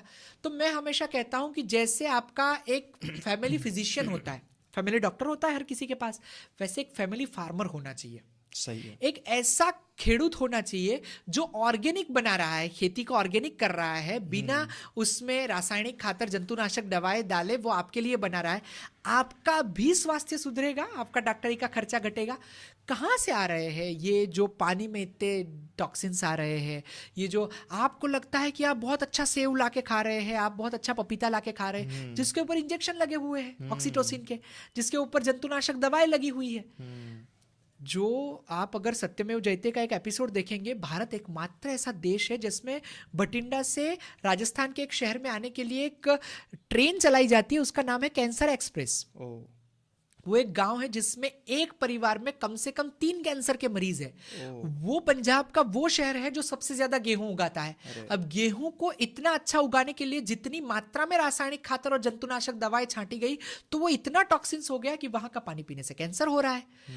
आपको जान के आश्चर्य होगा, वो जो रेलवे की जो पूरी फूल जाती है, हर आप एक पूरा शहर जिसके हर फैमिली में 3 लोग कैंसर से पीड़ित है।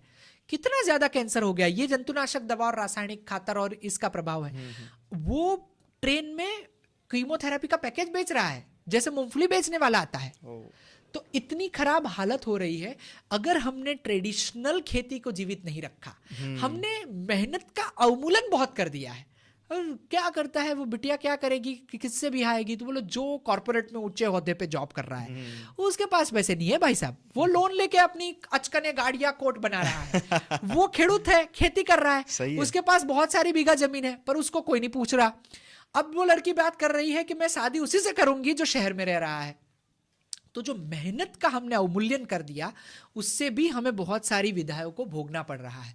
तो ये बहुत जरूरी है कि हमें अगर शुक्र को बताना है, अगले वंशज को बताना है, तो हमारी धातुओं को, हमारे शरीर को समृद्ध करना पड़ेगा। हमें मेहनत का, हम जिम का महत्व बढ़ा रहे हैं, मेहनत का नहीं बढ़ा रहे, लाइफस्टाइल का भी नहीं बढ़ा रहे, लाइफस्टाइल का भी नहीं बढ़ा रहे। मैं कहता हूं, मैं मेरे पेशेंट को स्पेसिफिकली कहता हूं जो वेट लॉस की चिकित्सा के लिए आते हैं, कि अगर आपने सुबह में 2 घंटे जिम कर लिया, फिर वो भाई साहब पूरे दिन कुर्सी पे बैठे रहते हैं। वो अपनी थाली यहां से नहीं उठाएंगे, जो खाना है वही खाते हैं, और अपनी थाली नहीं उठाएंगे, अपना बिस्तर खुद नहीं लगाएंगे। मैं डॉक्टर हूं, मेरा बैग लेके कार में कोई और रख रहा है भाई साहब, तो वो हॉस्पिटल की सीढ़ियों से कार 2 स्टेप के अंतर पे, वहां पे वो नहीं उठा रहा साहबगिरी में। तो अगर वो अपना बर्तन खुद नहीं मांजेगा, अपने कपड़े खुद नहीं लगाएगा, अपना काम खुद नहीं करेगा, तो फिर उसको कैसे खाना हजम होगा? तो ये जो बदलाव लाइफस्टाइल में आए हैं, हमारा ब्रेन एक्सरसाइज बढ़ रहा है, फिजिकल एक्सरसाइज घट रहा है, हम उसको रिवर्स करना चाहिए। हमें फिजिकल एक्सरसाइज, योगा, प्राणायाम का भी, और हमारे जीवन में मेहनत का महत्व, जो धीरे से ऊपर आ रहे हैं, जो आर्थिक असुरक्षा बोझ से ग्रसित थे, मैं और आपके फैमिली है ना, हम ऐसी जगह पे आए हैं कि बड़े भाई का शर्ट ही पहन रहे हैं, बड़े भाई की किताब से ही हम कॉपी से पढ़ रहे हैं। अब ऐसा आ गया कि अब अपने पास पैसे हैं, अब वो जो पैसे आ गए हैं तो वो मेहनत नहीं करना चाहते। अब मैं और आप चल के बस में बैठ के जाएंगे, अपने बच्चे को ही सिखा ही नहीं रहे। अपने बच्चे को तो ऐसा ही पता है कि अगर स्कूल जाना है तो 4 व्हीलर में ही जाना होता है या 2 व्हीलर में ही जाना है, उसको पता नहीं है चल के स्कूल जा सकते। तो ये जो अवमूल्यन हम मेहनत का कर रहे हैं, नई पीढ़ी को सिर्फ जिम की मेहनत सिखा रहे हैं, उसके बदले में उसको रियल एक्सरसाइज सिखाए, रियल काम सिखाए। और एक जमाना था जब ऋषि मुनियों ने कहा था, अष्टांग हृदय करके एक पुस्तक है, उसमें कहा है 3 ऐसी चीजें बताइए गुरुजी कि जिससे हम स्वस्थ रह सकते हैं। तो उन्होंने कहा हित भूख, मित भूख, अशाक भूख। यानी कि हित जो शरीर के लिए हितकारी है, सीजनल है, ट्रेडिशनल है, भौगोलिक रूप से सही है, वो खाइए। मित भूख यानी कि भूख से थोड़ा कम खाइए, और अशाक भूख यानी कि जो वनस्पतियां है, जो सब्जियां हैं वो कम खाइए, क्योंकि सब्जियां जो है एनर्जी ले लेती है। आजकल कोई एक्सरसाइज कर ही नहीं रहा। तो पहले घी का महत्व क्यों था? क्योंकि घी हजम करने थे लोग। अब घी हजम नहीं कर रहे, इसके लिए इसका महत्व घट रहा है। उसमें घी का कोई दोष नहीं है। सही है। तो जो घी, तेल, प्रोटीन, हमारा जो दुष्कर समस्या हो गया, ये आखिरी टॉपिक है, मैं आपको बता रहा हूं, फिर अगले प्रश्न पे चलेंगे। पिछले 10 सालों में हमें जो सबसे गलत शब्द पढ़ाया गया मेडिकल साइंस में, सबसे गलत शब्द, वो है न्यूट्रिशन। ओके। पोषण से गलत शब्द में डॉक्टर होके 14 साल की तपश्चर्या के बाद ये कह रहा हूं कि पोषण से गलत शब्द बना नहीं है भाई साहब। आप जब टीवी पे पीडियाश्योर की एड देखते हैं तो उसमें बताया जाता है 7 तरीके के मिनरल, 5 विटामिन, 2 एमिनो एसिड और इतने जो है वो ओमेगा 3 फलाना ढिमकाना इसमें डला है। 1 चम्मच आप अपने बच्चे को खिला दीजिएगा और पूरे दिन टेंशन फ्री हो जाइए इम्यूनिटी से। ये, और माता जी आज बहुत परेशान है क्योंकि वो वर्किंग वुमन है, उसको वो गिल्ट है, मैं मेरे बच्चे को नहीं संभाल पा रही हूँ, मैं मेरे बच्चे को अच्छा पोषित नहीं कर पा रही हूँ, मैं मेरे अच्छी खाना नहीं बना पा रही हूँ, तो वो 1 चम्मच पीडियाश्योर डाल के दे देती है। उसको लगता है कि ये जो मैंने न्यूट्रिशन दे दिया उसमें सब कुछ आ गया, मतलब it can replace healthy food. या वो जो मानसिकता हमारी बनाई जा रही है कि हम हेल्थ ड्रिंक सुपर हीरोज नहीं है, गिलोय सुपर हीरो है, ये हमें कोरोना ने बताया। सुपर ड्रिंक्स वो नहीं थे, सुपर ड्रिंक्स वो थी जो आपकी माँ बना रही थी, कावा बना रही थी, हल्दी का दूध बना रही थी, वो सुपर हीरो था। तो वो न्यूट्रिशन जो है वो ऐसे समझाया गया हमें। वहां पे क्या है, जहां से ये हेल्थ ड्रिंक्स आए, न्यूट्रिशन आए, वहां पे इतनी ठंड है कि आपको मोटा रोटला ही खाना पड़े गेहूं का भाई साहब, आपको पिज्जा ही खाना पड़े, तब जाके शरीर में ठंड जो है वो बैठ पाएगी। अब वहां पे अग्नि का महत्व नहीं है, हमारे वहां जठराग्नि का महत्व है, क्योंकि खाना हजम करना अपने आप में एक विधा है इस देश में। और इसीलिए शायद जो बीच पर जो विदाउट क्लोथ्स वहां पर रहते हैं, क्योंकि जो सनलाइट, विटामिन डी वो नहीं मिल रहा है उनको, तो यहाँ पे अग्नि बहुत मंद हो जा रही है, खाना हजम होने की क्षमता कम है। तो यहाँ पे वहां का नियम लागू नहीं कर सकते। सही है। वहां पे नियम है न्यूट्रिशन, क्योंकि अग्नि तो बहुत पावरफुल है, जठराग्नि ठंड इतनी है, भूख ज्यादा लग रही है, अच्छा खाना खाओ हेल्थ हो जाएगा।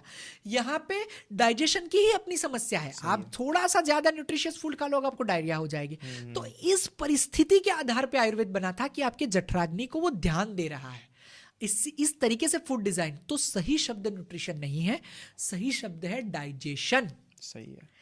तो आप जितना हजम कर पाओगे उतना आपका पोषण करेगा।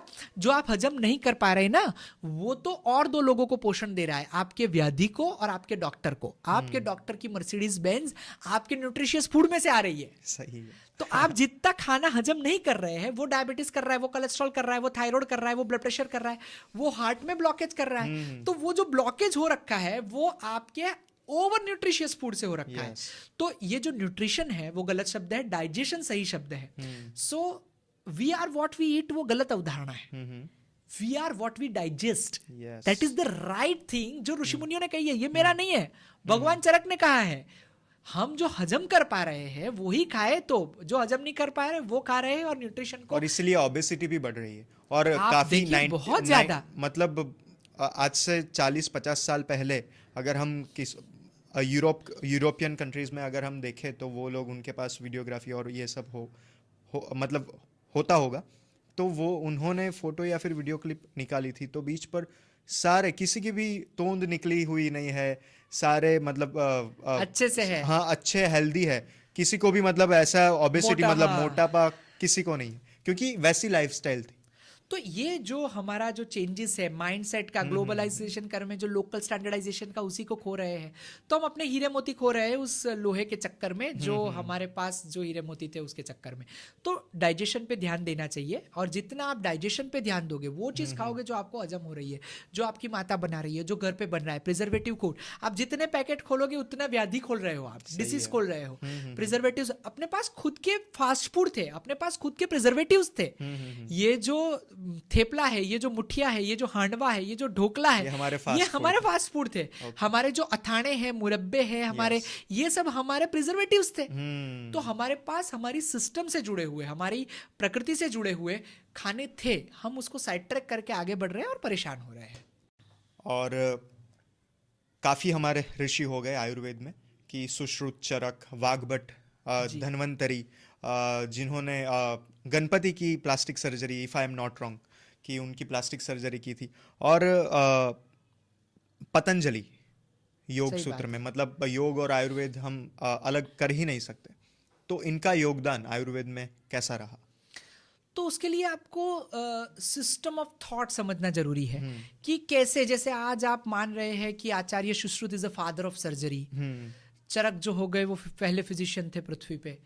मैं जब चरक पढ़ता हूँ, आपको वो यूरेका वाला पता होगा, वो एक साइंटिस्ट था, वो पूरे दिन सोचता रहता था कि इसका क्या सॉल्यूशन है। वो नहाते नहाते उसको ध्यान में आया कि हाँ यार इसका तो सॉल्यूशन यूरेका है, और फिर वो नहाते नहाते कूद के बाहर आ गया कि उसने कपड़े नहीं पहने, उसको ध्यान ही नहीं है कि उसने कपड़े नहीं पहने। वो कह रहा यूरेका मिल गया, यूरेका मिल गया, अरे मेरे को मिल गया, उसको ध्यान ही नहीं रहा। हाँ हाँ हाँ। तो जब मैं आज भी चरक पढ़ता हूँ, मैं जब आज भी सुश्रुत संहिता पढ़ता हूँ, तो कई बार तो आपको मन हो जाता है कि आप सिर पे लगा के माथे पे रख के डांस करें, इतना अद्भुत लिखा हुआ है उन्होंने। और बिटवीन द जैसे लाइंस, शाकुंतल पढ़कर हाँ, अभिज्ञान अभिज्ञान शाकुंतलम, शाकुंतलम, कालिदास का गेट वो सिर पर रख के डांस हाँ, करने लगा। तो क्यों करने का मन होता है? तो उसकी दो बहुत महत्वपूर्ण चीजें हैं। जब आपने बात निकाली तो मैं बताता हूँ। वो चरक के हर चैप्टर के नीचे लिखा रहता है। जैसे आप भगवत गीता पढ़ोगे तो उसमें लिखा रहता है कि श्रीमद् भगवत गीता सु उपनिषत्सु ब्रह्म विद्याया योग शास्त्रे कृष्णार्जुन संवादे पंचदशो अध्याय पुरुषोत्तम योग नाम समाप्तः। तो उसका विधिवत जो है वो अंत कर दिया गया है उस अध्याय का। तो हर अध्याय के अंत पे चरक संहिता में लिखा रहता है कि अग्निवेश कृते तंत्रे चरक प्रति संस्कृते। क्या मतलब है उसका? अग्निवेश कृते तंत्र, इस तंत्र को लिखने वाले इंसान का नाम है महर्षि अग्निवेश, जो भगवान चरक के गुरु थे। तो आचार्य चरक के गुरु जो है वो अग्निवेश ने ये तंत्र, चरक ने उसका प्रति संस्कार किया, उसको कपड़े पहनाए, आपको समझ में आ जाए वैसे। ठीक है। तो इतने बड़े साइंस की वो क्रेडिट लेना नहीं चाहते। आचार्य चरक कहते हैं कि देखो मेरा कुछ नहीं है। सही है। अग्निवेश जी ने बताया था। Like Krishna said in Gita, ऋषिर्भिर बहुधा गीतम। हाँ, ऋषिर्भिर बहुधा गीतम, काफी ऋषियों ने कहा गया है और मैं वही दोहरा। तो बताया गया कि भगवान कृष्ण भी ऐसा कहते गीता में कि ऋषियों से आई परंपरा है। तो आचार्य चरक ने कहा कि अग्निवेश जी ने बताया, मुझे नहीं पता। अग्निवेश कहते भाई साहब माफ कर दो, मेरे गुरुजी थे भारद्वाज, उन्होंने मुझे सिखाया, मुझे तो कुछ नहीं आता था। भारद्वाज ने कहा भाई इंद्र ने सिखाया, हमें नहीं पता था। इंद्र ने कहा अश्विनी कुमारों ने सिखाया, हमें नहीं पता था। अश्विनी कुमार कह रहे हैं दक्ष प्रजापति जी ने पढ़ाया ये विज्ञान, हमें तो कुछ भी नहीं आता था। दक्ष प्रजापति कहते हैं माफ करना, ब्रह्मा जी ने सिखाया ये, हमारा कुछ भी नहीं है। ब्रह्मा जी कह रहे हैं मुझे नहीं पता था भाई। ब्रह्मा स्मृत्वा आयुर्वेद, मैं ज्ञान ध्यान में बैठा था और ज्ञान आया। मैंने अर्जित नहीं किया ये। इतने बड़े विज्ञान की क्रेडिट लेने को कोई तैयार नहीं है। और आज ये जो परंपरा आप देख रहे हैं, अरे यार 4 डॉक्टर से ठीक नहीं हो रहा था, मैंने ठीक किया इसको, मैं हूं जिसने ये, अरे भाई साहब तुम ठीक कर सकते तो पृथ्वी पे अजर अमर हो जाते। तो ये जो मैं का भाव है, जो आई स्पेशलिस्ट है, वो हमारी परंपरा में नहीं था। हमारे वहां महत्व किसका था? वाद का, थियरी का, सिद्धांत का, प्रमाण का। इसके लिए हमारे वहां वेद जो है वो अपौरुषेय है, उसको लिखने वाला मिल नहीं रहा है। ये किसी ने क्रेडिट नहीं ली, क्रेडिट लेने की परंपरा ही नहीं है हमारे वहां। तो सुश्रुत भी क्रेडिट दे रहे हैं धन्वंतरी जी को। तो बोले इन्होंने सिखाया, उनके भी आचार्य हो गए, उनके भी आचार्य हो गए। तो हमारे वहां गुरु शिष्य परंपरा, मतलब नॉलेज पर किसी की अथॉरिटी नहीं। एग्जैक्टली नहीं। ज्ञानेन सदृशम पवित्रम यह विद्यते। भगवान कृष्ण क्या कहते हैं गीता में? ज्ञान से ज्यादा पवित्र चीज इस विश्व में है ही नहीं, और उसके ऊपर कोई किसी की अथॉरिटी नहीं है। तो हमारे वहां ये महत्वपूर्ण नहीं है कि ये किसने लिखा, हमारे वहां ये महत्वपूर्ण है कि क्या है, क्या शास्त्र है, क्या सिद्धांत है। और आज अपनी बुक पब्लिश करके लोग कॉपीराइट मांगते हैं। मैंने ये सोचा, मैंने ये करा, जबकि व्यासोच्छिष्टम जगत सर्वम लिखा हुआ है। पूरी दुनिया व्यास की झूठी है। तो ये जो परंपरा है वो आपको अगर ध्यान में आता हो, इतिहास अगर आपने पढ़ा हो तो आपको ध्यान में आता हो तो महात्मा गांधी से पहले ऐसे ज्यादा लोग नहीं है हमारे इतिहास में जिन्होंने आत्मकथाएं लिखी हो। सही है। आत्मकथा लिखने का प्रोग्राम जो है वो उनका था। वो पेटेंट ही वहां से आया। हमारे वहां वो पेटेंट था ही नहीं। हमारे वहां बच्चे को सिर्फ संस्कार ट्रांसफर कर दिए जाते थे। वो महत्वपूर्ण नहीं है कि ये किससे आए, ये महत्वपूर्ण है कि ये करे, ये गायत्री मंत्र बोले। तो हम इसके लिए हमारे पास सिद्धांत का डॉक्यूमेंटेशन है, करने वाले इंसान का नहीं है। आपके पास पतंजलि कौन सी शताब्दी में हो गए, चरक कौन सी शताब्दी में, प्रॉपर नहीं, वो प्रॉपर इसके लिए नहीं है कि उस डॉक्यूमेंटेशन का महत्व नहीं था। हम उस परंपरा के द्योतक थे। चरक एक परंपरा है, एक इंसान नहीं है। वो जितना चरक संहिता में जितने जितने प्रदेशों का उल्लेख आता है, हिमालय से लेके कन्याकुमारी तक, उतना एक इंसान पूरे जीवन में घूम ही नहीं सकता, उतना संशोधन कर ही नहीं सकता। वो संशोधन मतलब ऐसा कहा जाता है कि वैसी पीठिका रही होगी, व्यास एक नहीं रहा होगा, व्यास पीठिका रही होगी। एग्जैक्टली। तो वो उस परंपरा के चरक स्कूल ऑफ थॉट के बच्चे, अभी जो आज शंकराचार्य की जो पीठिका है वैसे। एग्जैक्टली। तो चरक स्कूल ऑफ थॉट के बच्चे आए, तो उस परंपरा से हम इस परंपरा में आज हम ऐसा बच्चों को पढ़ा रहे हैं कि हम ऋषि कणाद के बच्चे हैं, हम चांडिल्य के बच्चे हैं, ये हम गर्व करना चाहिए। वही ना बोल रहे थे कि इसको गर्व मत करो, सिद्धांत को गर्व करो, सिद्धांत को आगे ले जाओ, विज्ञान को आगे ले जाओ। We respect knowledge not a person. Yes exactly. तो जो नॉलेज वो कहां से आया? जिस क्षण पे आप कहते हैं कि न्यूटन महान था, उसी क्षण पे आपको एक गैलीलियो दिखा मिलता है, न्यूटन दिखा मिलता है, आइंस्टाइन दिखा मिलता है। वो परंपरा विचार पूजा, व्यक्ति पूजा नहीं। हाँ, तो हमारे वहां विचार पूजा का महत्व था। तो इस विचार पूजा में, क्योंकि आज लोग विचार व्यक्ति को जानना चाहते हैं, इस परंपरा में आ गए, इस शिक्षा में आ गए, तो कि कौन था जिसने इतना अद्भुत लिख दिया। अब क्योंकि हमें एक नामाधिकरण करना है, तो हम कह रहे हैं, पर वो एक्चुअल में चरक स्कूल ऑफ थॉट है। चरक एक यूनिवर्सिटी है, चरक एक ज्ञान का बहुत बड़ा भंडार है। आप उसमें से छोटे से इंसान को चरक, तो एक उस पूरी परंपरा को आप चरक कह सकते हैं। और बहुत दिनों तक कोई परंपरा चलती है, और वो जब सिद्ध हो जाती है कि इसमें अब डाउट्स और डिस्टर्बेंसेस कम है, तो फिर वो बनता है शास्त्र। अगर शास्त्र बहुत दिनों तक चला, उसमें भी बहुत सारी शंकाओं का समाधान होता गया, तो वो फिर बनती है रूढ़ी। इसके लिए ऐसा कहा जाता है कि शास्त्रात रूढ़ी बलीयसी, शास्त्र से भी रूढ़ी बलवान है। कहते हैं ना, हमारे वहां शादी करते हैं ना, तो ये विधि ऐसे नहीं करते, ऐसे करते हैं। हाँ। क्यों? हर एक की रूढ़ी जो है वो उस वक्त उठाए गए प्रश्नों के जवाब के आधार पे सेट की गई। और इसीलिए हमारी परंपराओं में से डाउट्स खाते खाते, कम होते होते, हम जहां खड़े हैं वहां खड़े हैं। तो इस विज्ञान को मार डालना, इस परंपरा को मार डालना, कोई बच्चा आके कहता है मैं जनोई धारण नहीं करूंगा, इसका विज्ञान बताइए। हो सकता है विज्ञान नहीं पता हो इसके पिताजी को, कि उसके पिताजी तो बेचारे उसमें गए नहीं। तो इसका मतलब ये नहीं है कि ये विज्ञान गलत था। आप ढूंढो, आपके पास स्पेस है। जैसे आपने मुझे पूछा था नवदुर्गा के क्या वनस्पतियां है ना, तो ये जैसे हम बता देते, जो शैलपुत्री सबसे पहला माता जी का है, तो उसमें हरितकी है, उसका औषध है, ब्रह्मचारिणी उसका ब्राह्मी है, चंद्रघटा का चंद्रशूर है। ऐसे 9 दुर्गाओं की 9 वनस्पति। अब वो कोडवर्ड है, अब उसको कनेक्ट करना पड़ेगा आपको उस डॉट को। तो वो कनेक्ट करने का एक्सरसाइज करो, ना कि एक ही झटके पे जो आपको समझ में नहीं आ रहा वो गलत ही है, वो जरूरी नहीं है। और जो भी चीज कही जाती है उसका एक कॉन्टेक्स्ट होता है, उसका एक संदर्भ होता है। उस वक्त वो बात जो कही गई उसका एक संदर्भ होगा, आज आप जिस संदर्भ में समझ रहे हो उसका एक संदर्भ होगा। ऐसा होता है कि आज लोग ऐसा ही मानते हैं कि जो दिख रहा है वही हम मानेंगे, मतलब ये चार्वाकिज्म। हम जिसे कहते, जो दिख रहा है वही हम मानेंगे, मतलब पश्यति इति पशु, ये पशु का लक्षण है। मतलब जो दिख रहा है वही मानेंगे। मतलब जैसे आप अमेरिका गए नहीं, आपने अमेरिका दिखा नहीं, मतलब, या फिर संसार में कितनी गैलेक्सीज है, काफी सारी है, काफी बड़ा यूनिवर्स है, तो मतलब आपने कुछ देखा नहीं, मतलब वहां पर वो गैलेक्सी नहीं होगी, ये कहना मतलब ये बालिश चेष्टा है। तो बालिश चेष्टा में मैं आपको बता दूं, जब भी आपको कोई वाद या सिद्धांत प्रमाणित करना होता है, आपको भगवान चरक को ये कहना है, आचार्य चरक को ये कहना है कि वायु पित्त कफ ये 3 दोष ऐसे काम करेंगे, तो उसको उस बात को सिद्ध करना पड़ता है। ऐसे कोई नहीं मान लेता। जैसे आपको हार्वर्ड में कुछ सिद्ध करना पड़ता है तो आपको प्रमाण देने पड़ते हैं, है ना, आपको एविडेंस देने पड़ते हैं। तो जहां तक प्रमाण नहीं है वहां तक हमारी सनातन परंपरा में आप कोई भी शास्त्र लिखते हो उसमें प्रमाण की आवश्यकता है। तो प्रमाण बहुत सारे थे। प्रत्यक्ष प्रमाण हो गया, आप्तोपदेश प्रमाण हो गया, अनुमान प्रमाण हो गया, और बहुत सारे अनुमान प्रमाण हो गया, आप्तोपदेश प्रमाण हो गया, शास्त्र प्रमाण हो गया, प्रत्यक्ष प्रमाण हो गया। तो जिसने अपरोक्षानुभूति, तो जो प्रमाण जो है, अगर आप प्रमाण से उसको सिद्ध करेंगे तो आप ऋषि हैं, तो आप साइंटिस्ट। तो ऋषि शब्द इसीलिए प्रयोग किया जाता था कि उन्होंने कुछ एक्सपेरिमेंट करके सिद्ध किया। तो जो प्रमाण है उसमें से किसी एक प्रमाण को भी अगर आप सिद्ध कर देते हैं तो आप ऋषि है। इसके लिए आचार्य ऋषि है चारवाक। चारवाक ने एक प्रमाण पे सिद्ध किया, प्रत्यक्ष प्रमाण, है ना। और भगवान चरक ने उसी में से और आगे वो फिलोसॉफी को भी हमने हमारी संस्कृति में एक्सेप्ट किया। आप एक्सेप्ट क्यों करते हैं? क्योंकि आपके पास प्रमाण है। Yes, if you have evidence we are accepting it. तो हमारे पास प्रमाण की परंपरा थी। ऐसा नहीं है कि बागे बहिश्त में गए, किसी ने कुछ फल खा लिया और ये हो गया है तो हो गया है, ऐसा नहीं है। एक प्रमाण की परंपरा है, सिद्धांत को आपको प्रस्थापित करना पड़ता है।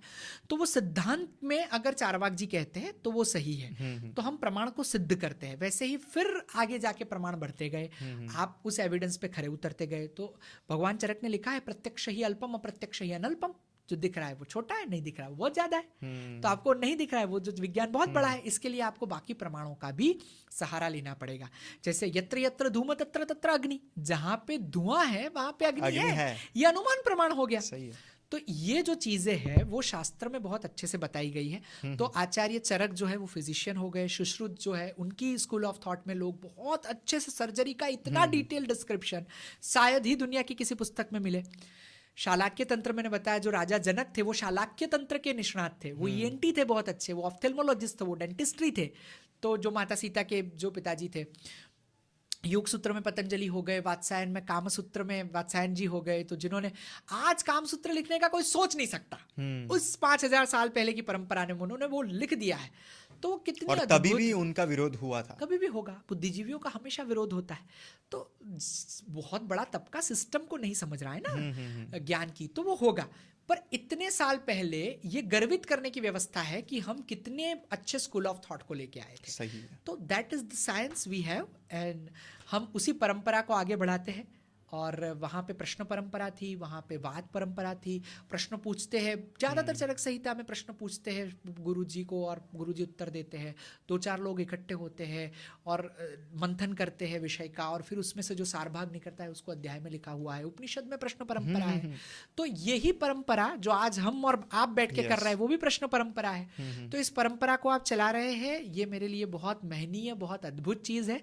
मैं आपको उसके लिए साधुवाद देता हूँ, धन्यवाद देता हूँ। Thank you so much. बहुत अच्छा काम कर रहे हैं इस शोरगुल में, इस जहां कोई किसी की सुन ही नहीं रहा है। हाँ। ना पत्नी पति की सुन रही है, कोई बच्चा माता पिता की नहीं सुन, उसमें आप बैठ के सुन रहे हैं और अपने दर्शकों तक तपश्चर्या किए हुए लोगों को पहुंचा रहे हैं। ये अपने आप में बहुत बड़ी उपलब्धि है और मैं उसके लिए आपको बहुत बहुत बहुत धन्यवाद देता हूँ। और थैंक यू सो मच, आपने वक्त निकाल के हमें बुलाया। Thank you. मैं आपको थैंक यू कहना चाहूँगा क्योंकि ये हमारा फर्स्ट एपिसोड है जी। और आपने इतने खुले मन से काफ़ी सारे बातें शेयर की और विजडम आपने हमें दिया, हमारे दर्शकों को दिया। इसके लिए आपको बहुत सारा thank you. Thank you so much. Thank you.